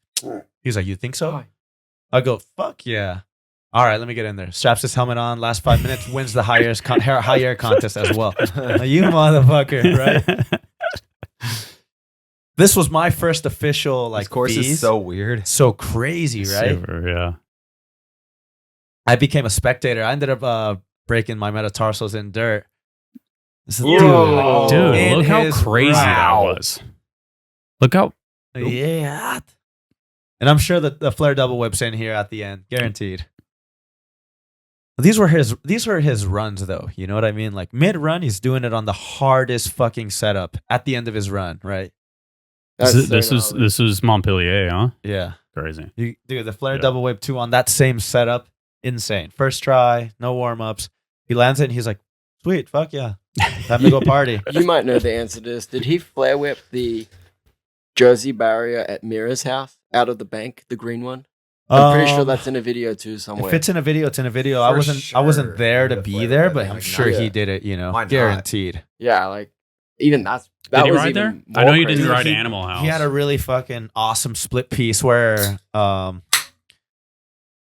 Craig Mast was jamming on the guitar and he's drumming out, and the whole soundtrack is just them jamming out, and it's just the gnarliest shit. He's front flipping the spine. He's doing the craziest shit there. I think I remember that. That video was cool too.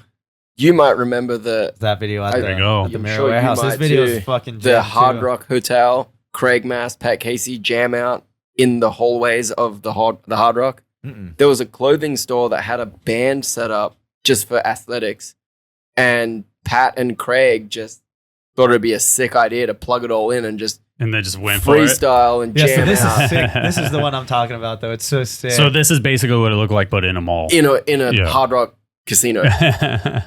Just these two. Look how serious he is. That's the laptop. Really good. That's the laptop. That's it right there. And then boom, they just go in at Mira's. This was like Andy mentioned before. This is like right before he got all the sponsors. He just went out there, and without him even trying, he just proved the point that he could be with the big dogs, And like for me as a younger competitor, and like seeing a friend make it was so motivating. Yeah. Like you could only imagine. Like the Vader slides too. He pretty much made that a thing. Yeah, he did. The fakie whips too.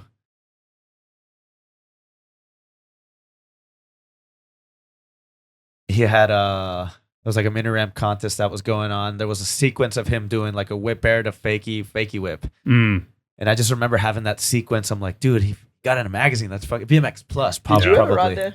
I never got to ride there, sadly. One of those things. It was a bucket list, but I rode there, Andy. So did Dennis. That's sick.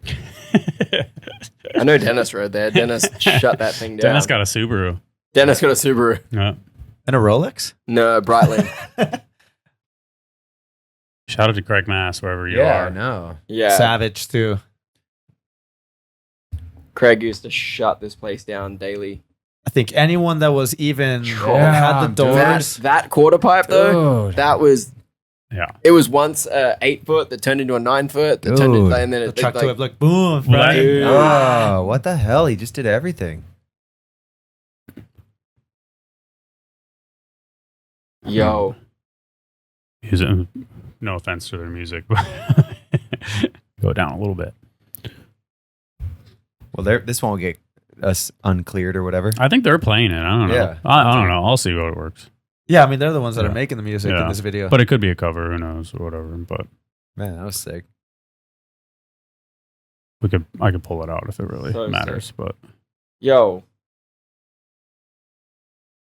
So this is probably the earliest footage of Pat. I guess. I mean, the Yawn video, but the Yawn video, he had monster stickers on a lot of it. So this is early. This is cool to see. Like legit part for call, sure. Kevin. Yeah. Whoa. I think this might be. He was early. That's a big quarter. This might be like September 2009. I feel like. Okay. I could be wrong. Yeah. I don't have the Kevin memory. Ryan Guler made it. They just start jamming out. It's cool. It's just sick. Yeah. A lot of his friends knew that he played the drums, but then when this came out, we're like, oh, you play the drums. Yeah. And he had a drum set in his house, and every time we'd go to his house, it was like, you would just hear him jamming out upstairs. So he'd be like, hey, you want to go take a break and play on the drums? It was like, all right, I'll go be dumb and play on the drums with you. Like, I don't know what I'm doing, but this is sick. The drum room used to be underneath the mini ramp. Yeah. At his parents' place. Yeah, parents' place. And it was all like soundproofed, and dude, he would go crazy on that thing. It was actually so sick. Does anybody else see anything that we should click on? We could talk about the Dreamline thing. I feel like that was pretty big. We're not gonna hurt any feelings about that, or whatever feelings have already been hurt if there's something like that. But so obviously Dreamline is the pinnacle of BMX dirt contests that ever happened, and Pat didn't get invited. Was only considered a ramp rider at the time. And right or wrong, either way, he decided he would go. Well, the year before, the very first Dreamline, if you showed up, you basically could ride. Like if you showed up, jumped the jumps, it was like, okay, cool. Oh, okay. Yeah, so he heard about that and didn't get invited, so he's like, I'm going to go. Showed up, and it was like, all right, you're going to ride, and ended up winning the whole thing. Like not an invited dude at all. Yeah. And just like they were cool enough to let him ride. Like, oh yeah, you made it. Let's do it. Like just kind of like the year before. Well, a lot of people fell out too, right? Yeah, like Nyquist got hurt. A lot of guys got hurt. You got elevation sickness. Yeah, I couldn't ride. Yeah, he got elevation sickness. Hucker. Yeah. Hucker probably got out after that. Hucker was okay. He was he was fucked. That was bad. That was really bad. I mean, that's about as Pat Casey as it gets. I'm gonna fly there without an invite. And then win it. This was Pat. Yeah. These jumps were so fun.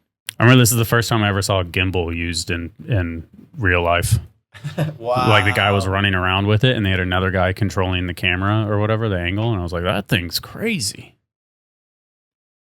These were it was like a mile long from the top to the bottom. Dude, it was so insane. Sick. We did I remember Nasty? Nasty wrote it and he like crushed it. I roomed with Nasty. And it was like, he crushed it. But he was like, he thought it was one run. So he just like rode and then he was like, oh, yeah. I'm fucking good. But it was like a jam format thing. Oh. Hug. Dude. I put Pat on a Mongoose Jam team the week after this contest. And I just remember him showing up to the hotel. And he just used all the clean towels to clean off all this red dirt off of his like shit, you know? And I was like, well, we're going to get in trouble for that, but whatever. He's like, whatever, dude, it's fine. I wonder if they even mentioned Pat in this intro. Probably not. Oh, there he is. There he is. They had to talk about. They said he's a wild card. He had the big old lion mane here. That was like the iconic. And that crazy Japanese frizzy hair, you know. Yeah. Dreamlines were the sickest.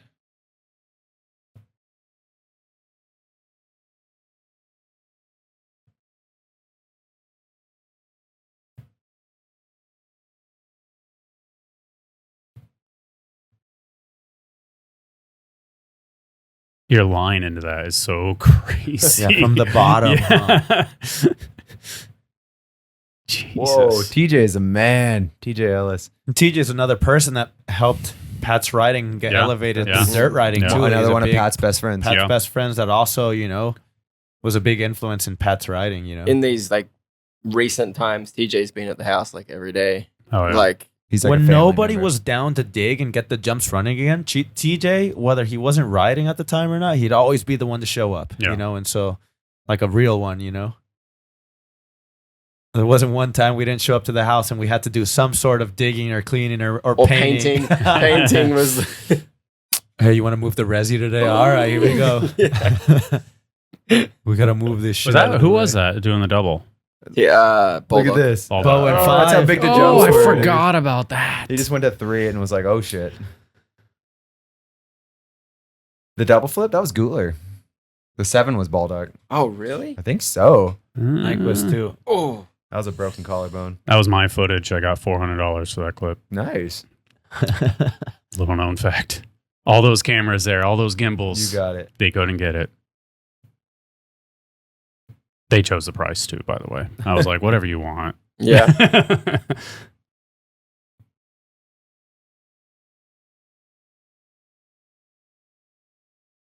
That's the jump too. That was Cam White. Oh God! Why do they keep showing that? Slam. Oh, just showing him slow. I'm gonna go forward. Get out of here with that shit. I had to go sit on the toilet.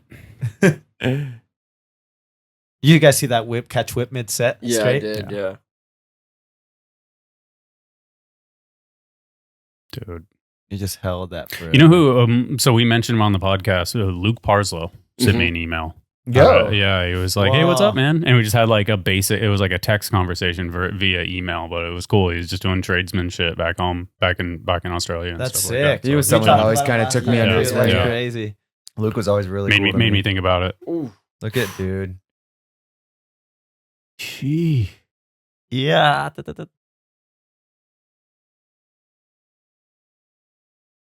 Lion's mane just floating in the. Oh, That was like in the mid set too. Lofty. that jump was amazing in the middle.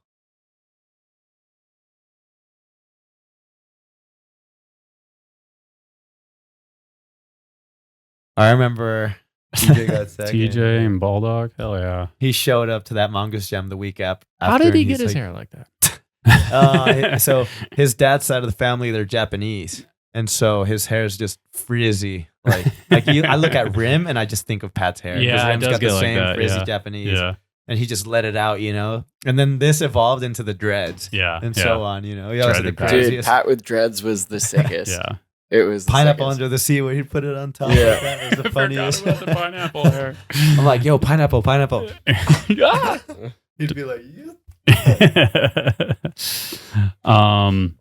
What were you gonna say? I thought I interrupted you. Just talk about the hair. You were saying something else. Oh, he won Dreamyard, and I think it was like 10,000 for Dreamline. Dreamline. yeah. He run Dreamline 10,000 first place. It was like cash, and I had invited him to be on my Mongoose Jam team the week after, and so he showed up, dirtied all the towels. He's like, "It's okay," and pulled out 10 grand in cash. I was like, "What? That's just in your duffel bag, like just whatever." He's Yeah, like, I went home. I haven't gone home yet. Yeah, whatever. You know, straight from one event to another. You know, and it was so sick. Speaking of the duffel He bag, really rode a lot of events, man. Yeah. All the time, whatever events he could flat go out, to. whatever. I think that's He was what like flat out, no injuries ever, progressing himself every event, and I feel like that's why the fucking the second, third, first places were a lot of eighth places because people were just like, I don't know, it was like he was almost like not real. That he was that good because you'd see him like I that's what I told But almost Pat. depreciate That's his what I riding told 'cause it Pat. was The so problem was I was common. like, you're so fucking good, and you just are so good everywhere that the judges are just like, it's not like if you were someone else doing these tricks, you'd be getting first, second, third. Yeah. Mhm. But since you're Pat Casey, it's like you're getting judged against yourself. That's what I always said to him. I was like, it's fucked up, man. Like, you get judged so hard against you. I feel like it's because there's a certain mold with those park events. Mhm. And Kevin may agree or disagree because I feel like he doesn't fit the mold either, and neither do you. It's like they just don't know how to judge him because he's doing semblance of like stuff that sort of looks like what everybody else is doing, but there's this portion of his run that is different, and they don't know how to judge it versus that and versus the other one, and they're like, okay, and then it just doesn't work in his favor. That's my take. But if on it was like me and Kevin's generation of judging, it would be different. If maybe it's like the generation after is judging it, and Pat is so Pat Casey and ahead of that's where I'm coming to say is like he's Pat and he's so goddamn good. It's like the judges can't even comprehend Hard to it. So comprehend. I guess we're kind of saying the same thing actually. Yeah. But if I it would was say like that. if it was the people in the contest, every time Yeah, you he have was dinner right with Pat at- or be at the bar after, you'd be like, dude, I'm fucking sorry, man. Like, Absolutely. that's It was- bullshit. he was right at Always, number one for Always. sure. And Yeah. because he would get scored good a lot of times, but he rode so many contests that he didn't get scored good too. Yeah, And I he'd swear to be, God, like, man, so it was always, I was like, devastated, Pat, too. man, I'm so sorry. Like, that's bullshit. Like, I was always the first to tell him that. You were always there too. Yeah. Like, Yeah. you were always like, damn, In Pat, the- like, you with- really ripped it up. That's bullshit. With the Yeah. topic of like Pat would just do so many events. I remember it like so distinctively. We were standing like kind of by the step up, and he was like, it was kind of post COVID. We didn't really know. It was right after X Games. We didn't really know what events were going to come. There still wasn't international travel like open back up again. And Pat's like, oh, well, X Games is done. I don't know what events I'm going to do now. And I'm like, oh, well, we're doing a Nitro Circus tour. Would you be interested in that? And he was just like, he looked at me and was like, his eyes lit up. He was like, really? And I was like, I'll call Ricky right now. And I called Ricky on the phone, like right in front of Pat. And I was like, hey, would you guys be down to have Pat Casey come on tour? And it was immediate. Obviously, yes. instant yes. Instant because yes to anywhere. So before we go too far into this, Nitro did put together a video of Ryan Williams, Buddy, Pat, and then other dudes, and it was really good. Yeah. Like I don't think we need to play it, but it's shout out to them for putting that out there because that was like unexpected. So because he was only in there for just the Fees past did as well. Yeah. That's unexpected. Fees also did a really good one. Oh, really? Just to tell you, like, and it was amazing to me to be like, damn. Pat's been like a superstar of Fees for like 20 years. Yeah. Because I watched it and I was like, another thing that just brought tears to my eyes. I was like, dude, he's just been going to Fees and just doing it for 20 years. So how that Nitro Circus did all that for Pat is because that, do you guys want Pat Casey on the tour? And Ricky was just like, absolutely. Yeah. And he's this superstar, core, not so Nitro BMX guy. Comes on tour, does a 1080 tail whip, does a cash roll drop, lets fireworks off in the car park all night. Like, there's nothing more Nitro Circus than the fireworks. Yeah. And he's drinking beers with everybody. Yeah. Got along with everybody from security, track crew, middle management, and the riders. And it was just like a general consensus that we love him. We love his him. His shit on Instagram was getting more attention than anybody else in Nitro Circus. Yeah, that's like, you casually said the cash roll drop thing, but I felt like that was crazy. That was great. That was did he nose manual it? No, he jumped. So okay. So that's I think he was trying one. to. So many things that he did, like during those few moments. When that scissor lift goes up, your perspective from the top of the roll in is that you're jumping onto something as high as what you're standing right now. Yeah. And Pat was like, I can't make it up that. And I was like, you can. Like, it'll put you up there. So he was so scared of the height, but he was so willing to just send. And I mean, want to do his trick off of it. Yeah. So he was just like, so it started with the 3 whip, and then it was 3 double whip, and he wanted a 3 triple whip down it. Sadly, he never got around to landing the 3 triple. But then it was like, maybe I could 180 up and cab off. But the risk of falling off the side was too high. But then he was like, yo, I'm going to cash roll down that. Nitro clips right there. Yeah. I want to cash roll down that. And even like, it's table and it. So gnarly. It's just changing. But like, so like even that, like, look, like the table lords, is like, what the fuck? Like, that's core a core BMX. account. Like, that never sees anything from Nitro Circus. But now they're like, yo. And this, what the hell? And that was crazy. It's like, fuck it. Full throttle all the time. Dude. Yeah, like he's the best Nitro Circus rider ever too. Yeah, he's just the best of everything. Like, so you said Nitro put that video together. What was really cool is that was last weekend. Mm-hmm. I don't know when this is going to air, but that was last weekend. So again, Ricky, did he ever double flip and tell that? No, he had never. No, that was there, didn't he? That was I was it. like, I never seen a double flip. That was the first double flip day. And I'd be like, you're fucking crazy. Like, so he never did it to like a bag or anything? Like, so easy. Maybe, probably somewhere at some point. Before that show, we did like a bunch of backflips on his step up. There's a cash roll drop to the left. We just relearned backflips that day. That's the one. So he goes, oh, that was it. There's the 10 whip thing. Yeah. And then the cash roll drop. Yeah.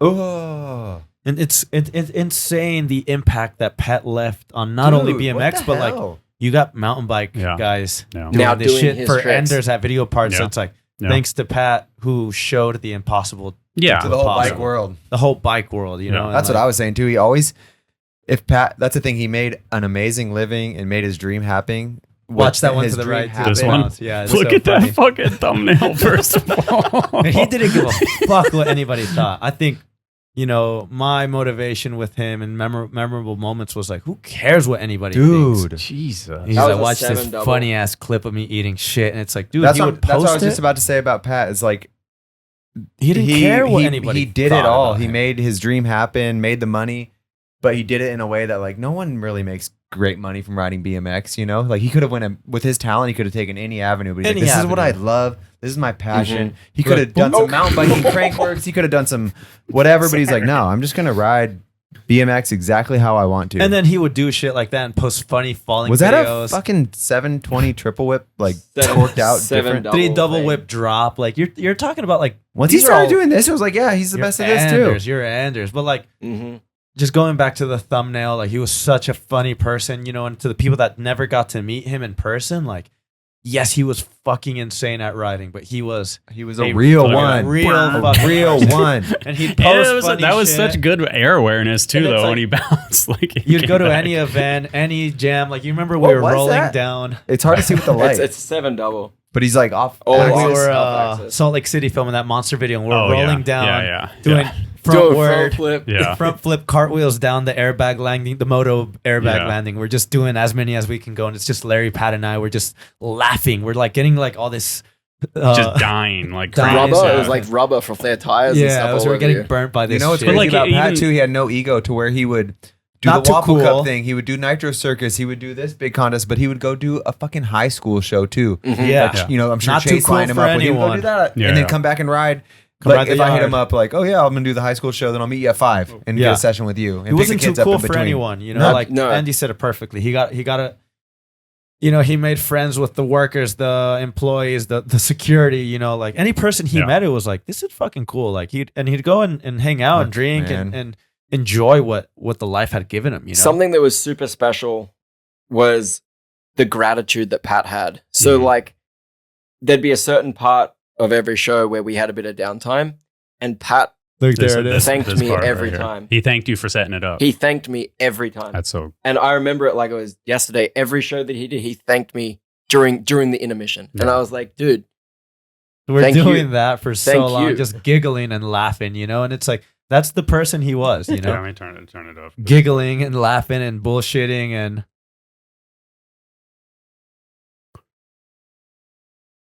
Larry throwing him on. We need to watch his final air in this. Oh yeah. I got a 6-pack from laughing so hard that day. Dude, that was a good trip. It was amazing. That was amazing. Yeah, it was amazing. So it was like mellow. It was like 2 minutes. Made a whole video in 2 days. We're gonna go to Salt Lake for the Supercross finals. We're gonna do an exhibition for the crowd, and we're gonna ride this crazy airbag. That shit. Yeah. And Pat's going just as hard as he would any other time. Yeah. It was such a crazy group of dudes too. Fucking awesome. I mean, I think anyone and every person that got to live a moment with Pat, it's like they're all core memories. Yeah. They really are all core memories. Look at that. He hadn't done that shit in so long either. 3 times. Yeah, he's like, get them. Looking for his pedals. This is crazy. He wasn't even riding, and then he was like, I think he was in shorts too. Oh man, and did like a boner. So I call it in the title. I think it showed it for a second, but it was like the higher on the quarter pipe of shorts. He had already taken out his pads. Whoa, the sickest air ever. And even he was like, "Holy shit." Dude, the fucking punter. He said, "Fuck you, Larry." You went Iron Larry with the sickest air. It was crazy because it was downhill too, and that shit was move. It was like no pads, nothing. He didn't give a fuck. He just said, "Yeah," held on to the very end. You know, bullshit. He's gone, dude. It's so upsetting. You said it just now. It's bullshit. He's gone. You know, and it's. I hate to say it, but it's like. You can blame life and accidents, and you can even be angry at God, and God's going to understand. But it's one of those things where it's like it takes the good people from us, you know. But it gives us so much in life, you know. Yeah. And like I can cry talking about it, but it's one of those things that keeps me strong every day. But it's like, you know, it takes the good people. Don't cry because I'll cry. Yeah, you know, don't. God takes the good people from us because He wants the good people up there to continue inspiring us. Pushing us and helping us grow, you know, and now it's up to us to keep going strong and celebrate his life because fuck, man, he was the fucking best on and off the bike. It was fucking sick. And now in his passing, it, like I mentioned earlier, the community coming together, the BMX community coming together, the community of Riverside coming together. It's been action sports in general, action bro. Sports, we felt the whole community of action sports felt this earthquake. Like I'd never felt so broken before in my life, but I got to watch. I couldn't even finish reading half of the things people were putting, but I would just save them and save them and save them, you know, and I took my time to just go over them. But it was so special to see everyone share a little bit of something they got to live with him, and it's like, you were the fucking best, motherfucker. Like, and I'm on the ground right now. I'm fucking crying, and I know you're laughing at me, and that's okay because I fucking love you, you know, like a brother, like a friend, like a teammate, like everything in life, you know. To my family too. Like, I even talked to my little brother, and I'm sorry for interrupting, but like, my little brother Eddie was like, dude, I never rode like you guys. I never really went to contests like David and Victor. Like, they got to live those moments with Pat. But when you introduced me to him and his family, it was like a little brother straight away. And he welcomed me with open arms, like I was just any other person in his life that he had already met. And that's the person he was. Yeah. Any person he met was like, dude, come to my yard, come ride. My backyard's always open. Maybe he didn't text you to come ride, but if you texted him, fuck yeah, pull up, you know? Yeah. That's actually funny on that topic. Jared McNeil actually mentioned a few weeks back, he's like, hey, I've never been invited to Pat's house. And I was like, you kind of just show up, you know, you just pull up. And even so much, like, people have knocked on the door and just been like, hey, are you Pat Casey? Yeah, we saw your insane yard from across the highway. What the fuck? Can we see it? I mean, it goes to Johnny. You know, like Johnny is a perfect example. If I'm not mistaken, I think Johnny is Chase's co-worker's son. Yeah. Who she was like, oh yeah, that's our backyard. They mentioned the backyard. Like, some crazy dude's got this insane. Oh yeah, that's our backyard. Next minute, Johnny's there.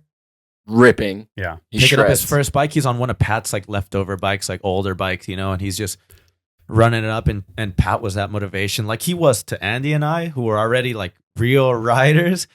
He said, yeah, opened his arms to this kid that he had never met before. And even with Jacob Bailey, he did the same thing with Jacob Bailey. Who was another incredible person that Pat, like, you know, like I always say, like, friends in this life that guide you into doing something so passionate will like save you from doing other stupid shit, you know, and Pat was that motivation from the beginning, to Jacob Bailey, to Johnny now, you know, and even Axel, who's riding BMX. Like, you know, it's so insane. On the Wednesday of the first day that we went to the house after the accident, it might have been the Thursday actually, but we left to go get food for the kids, and we pulled up at the Mexican restaurant up the street, and we ordered a pretty big order. And the people there must have seen the Monster logos and our dress code, whatever, and they is this for the Caseys? That's how big of an impact he had. Like, dude, I fucking been traveling ever since Pat died. You called me, had that day, and I started traveling ever since. It was such a funny story. On the airplane, somebody recognized me and talked to me about Pat, and then I was in the hospital. A 75-year-old guy was like, "What happened to you?" And I was like, "I got stitches." He's like, "Oh, there's a BMXer named Pat Casey who just passed away." And I was like, "Yeah, dude." Like, yeah.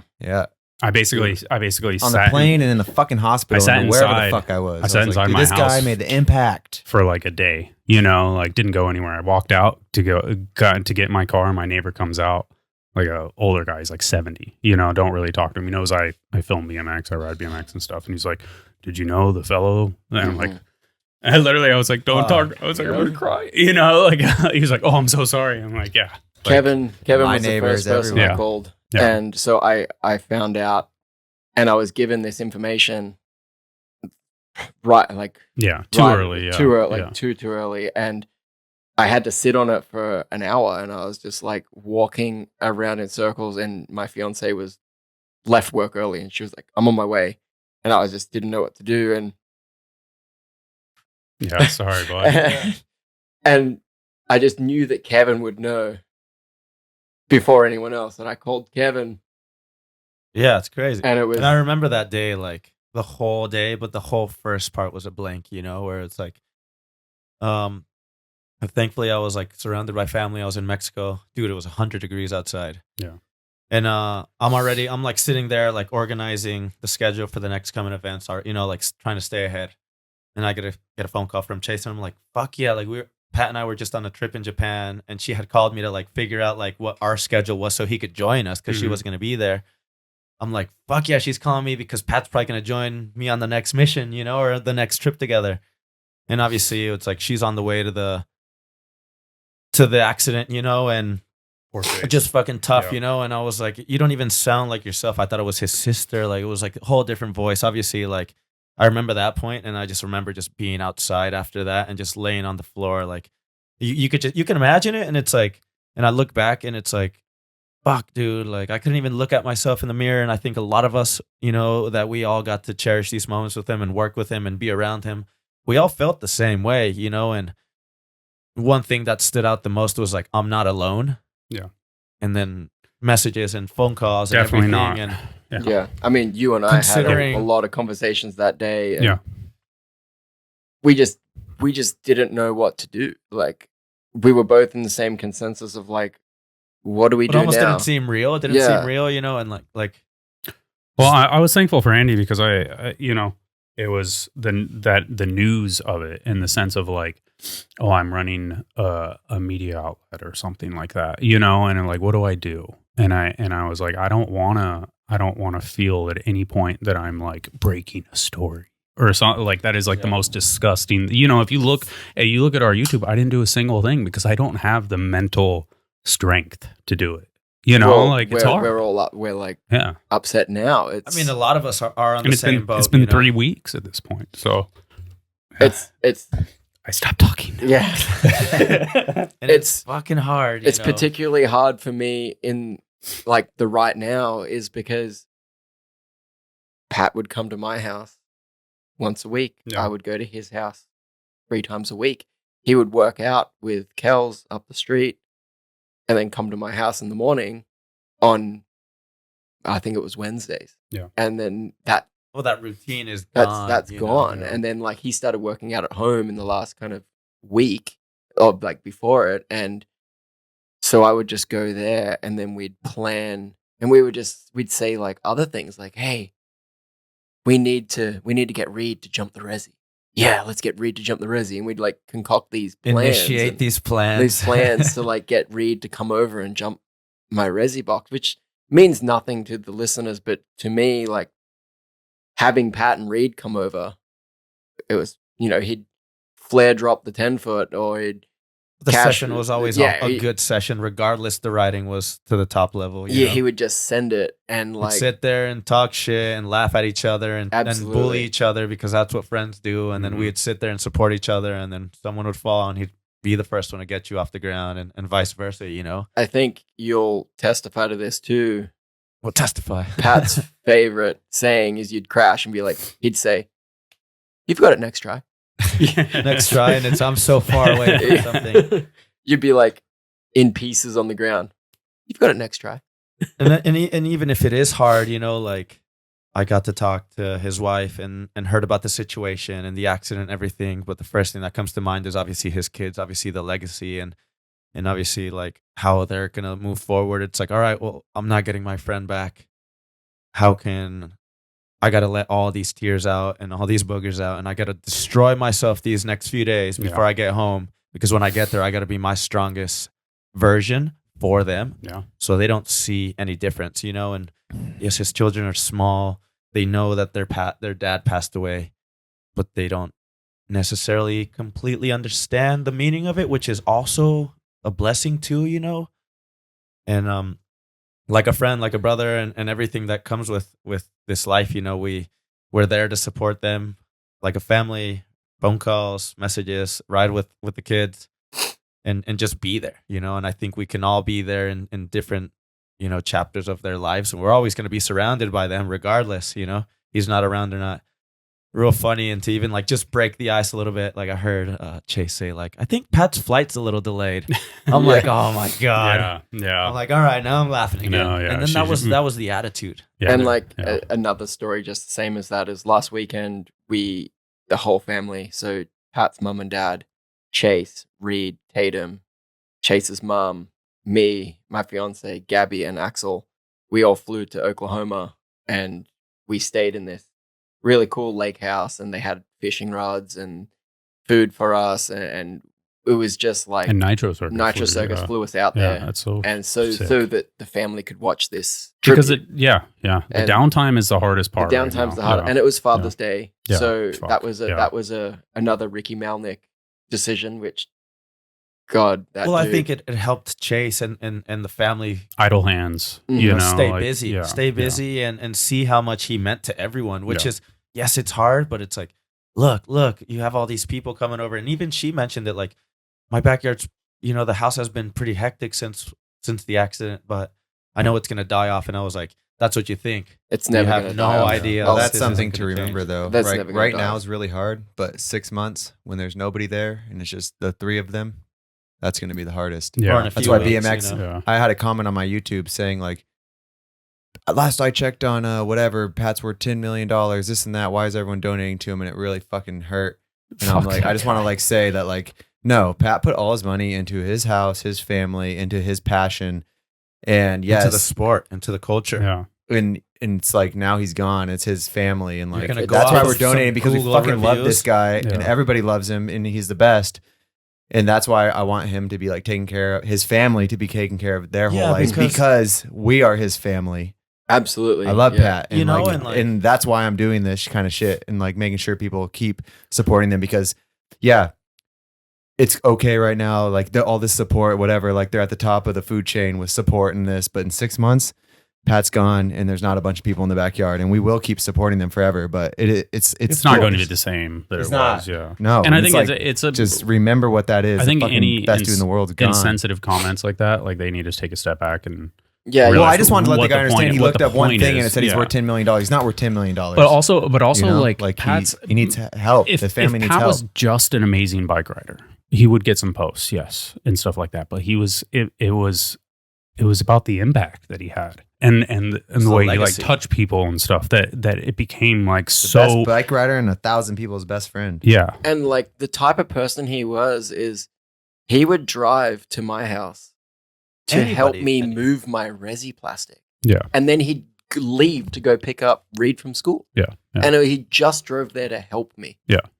And just to help going me. even back to that comment where people are looking up all these statistics on Google, you know, and it's like, you're going to go off of that, off of an accident. It's like, and I don't even. He looked up one thing. It's like looked up one thing and got mad about people supporting someone, and it's like, hey, dude, everybody that loses someone. I'm not trying to bash this guy. I'm just trying to bash the information into people who are thinking that kind of thing. The idea that he had, and it's not like that. He's not worth $10 million. They're not set for life. Yeah, they're not set for life. And so I read a few other things, and I was like, these people don't really understand, but it's like, I get why they're saying it, but at the end of the day, I'm on the same page as he was like, yeah, maybe he had all these sponsors and this insane backyard, but like I said, he invested all that into his family, into his kids, into the culture, because he created this place to come and train at, you know. And so it's like, just because, and so did Chase, you know? and so did his family back. He was time and energy and everything. That's why I don't even know Chase that well. Besides, she's been such a sweet woman to me my whole life. Mm-hmm.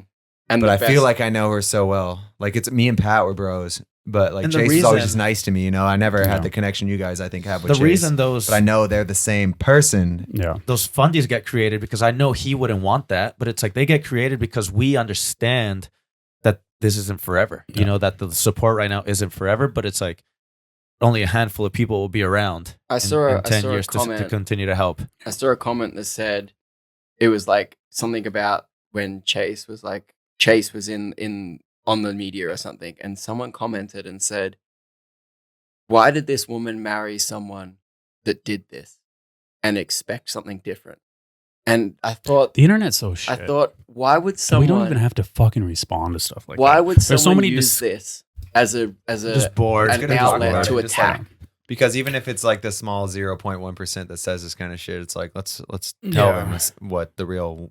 You know, sorry, go ahead. It's just an unhappy person. You can't use a tragedy like this to attack. Like who are you? It just really upsets. Sorry that other people do pass away, and it's everyone who passes away is terrible, and they don't get this kind of love. But this man affected millions and millions and millions of people to the point, and that's why we fucking love him so much, and we're gonna support him forever and his family. To the point you couldn't even avoid it. There was like I was like, dude, I need to put my phone down. I need to step away. I need to like go ride bikes. And I go into, and then you go ride bikes and you see this jump that he did all this shit on. You're in the fucking North Carolina. You're like, God damn it. God damn it. God damn it. It's like you put your phone away and don't look at it. And you're still like, dude, it's like, His face is everywhere. His face is plastered on everything. Mine was like I went to OB at 8 in the morning. You put your phone away and then it's hard to ride because he's done everything everywhere. I literally in the parking lot to Gary, I was like, yeah, I just like I love Pat, but I need to not think about Pat for a little bit. And we walk into OB. Pat Casey. Brand new. Literally brand new. We put the first tire marks on. But you know what? Fuck it. That's when you got to change it around and have Pat with you. And the person that did it finished it at 6:30 in the morning. So we were there like an hour and a half afterwards. So that was the impact, you know. Yeah. Did you guys see the one on the freeway? Yeah. So Johnny texted me and said, "Hey, this is on the freeway," and I got in the car like immediately. I said, "You're not going there by yourself." And we actually parked at a muffler shop that you could see it, and I think they thought we were like going through their dumpster or something because they came around the corner with like an attitude, like, "Hey, what are you doing?" And I was just like, "That's our friend." I'm like, "What's he doing down there?" And I was like, "No, that's our friend's name on the wall. He passed yesterday." Yeah. And then they just like, "Oh, Pat Casey." Yeah. They just like he was that big. Like he had such an impact in. Dude, murals of him in events in Europe. Yeah. You know, there's jams for him in Australia. Like the Fast and Loose guys. Yeah. You know, murals at skate parks, murals and on the courses, getting painted on the courses, you know, and that's the impact he left on the sport. You know, being someone so relevant and so impactful in the sport, you know, and inspiring years after years, video parts after video parts, you know, like he wasn't. Yeah, he never cooled down ever. There was no days off. You ask any person, you give me your top no bad days, 5 favorite riders, and Pat Casey was on that list. Any person that was Battle of Hastings picking a captain, picking a team, he was always considered. Mongoose Jam, boom, always considered. There was always he was always on the names, you know. That was him.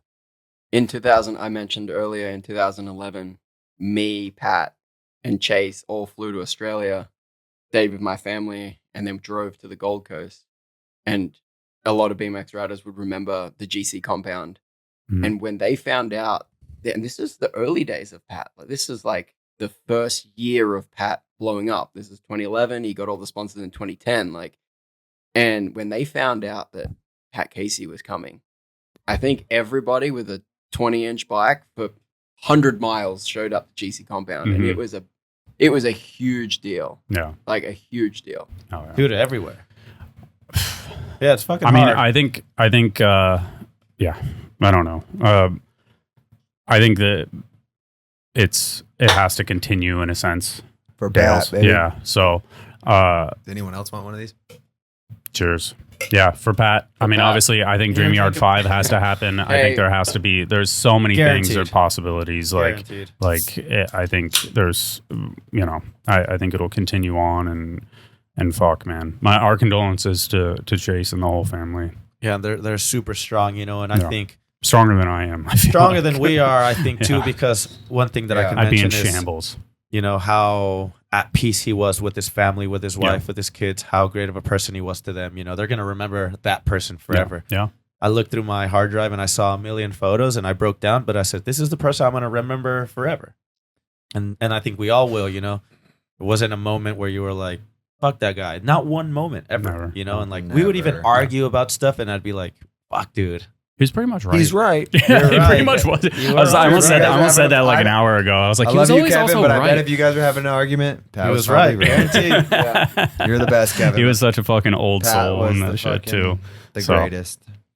All right. Well, let's end it there. We can keep fucking going forever. Yeah, we can go forever. Yeah, this shit's Pat forever. Pat forever. Pat forever. Jams for Pat. Cheers. Riding for Pat. Thank you guys for coming. For his family. Fucking, he's not worth $10 million.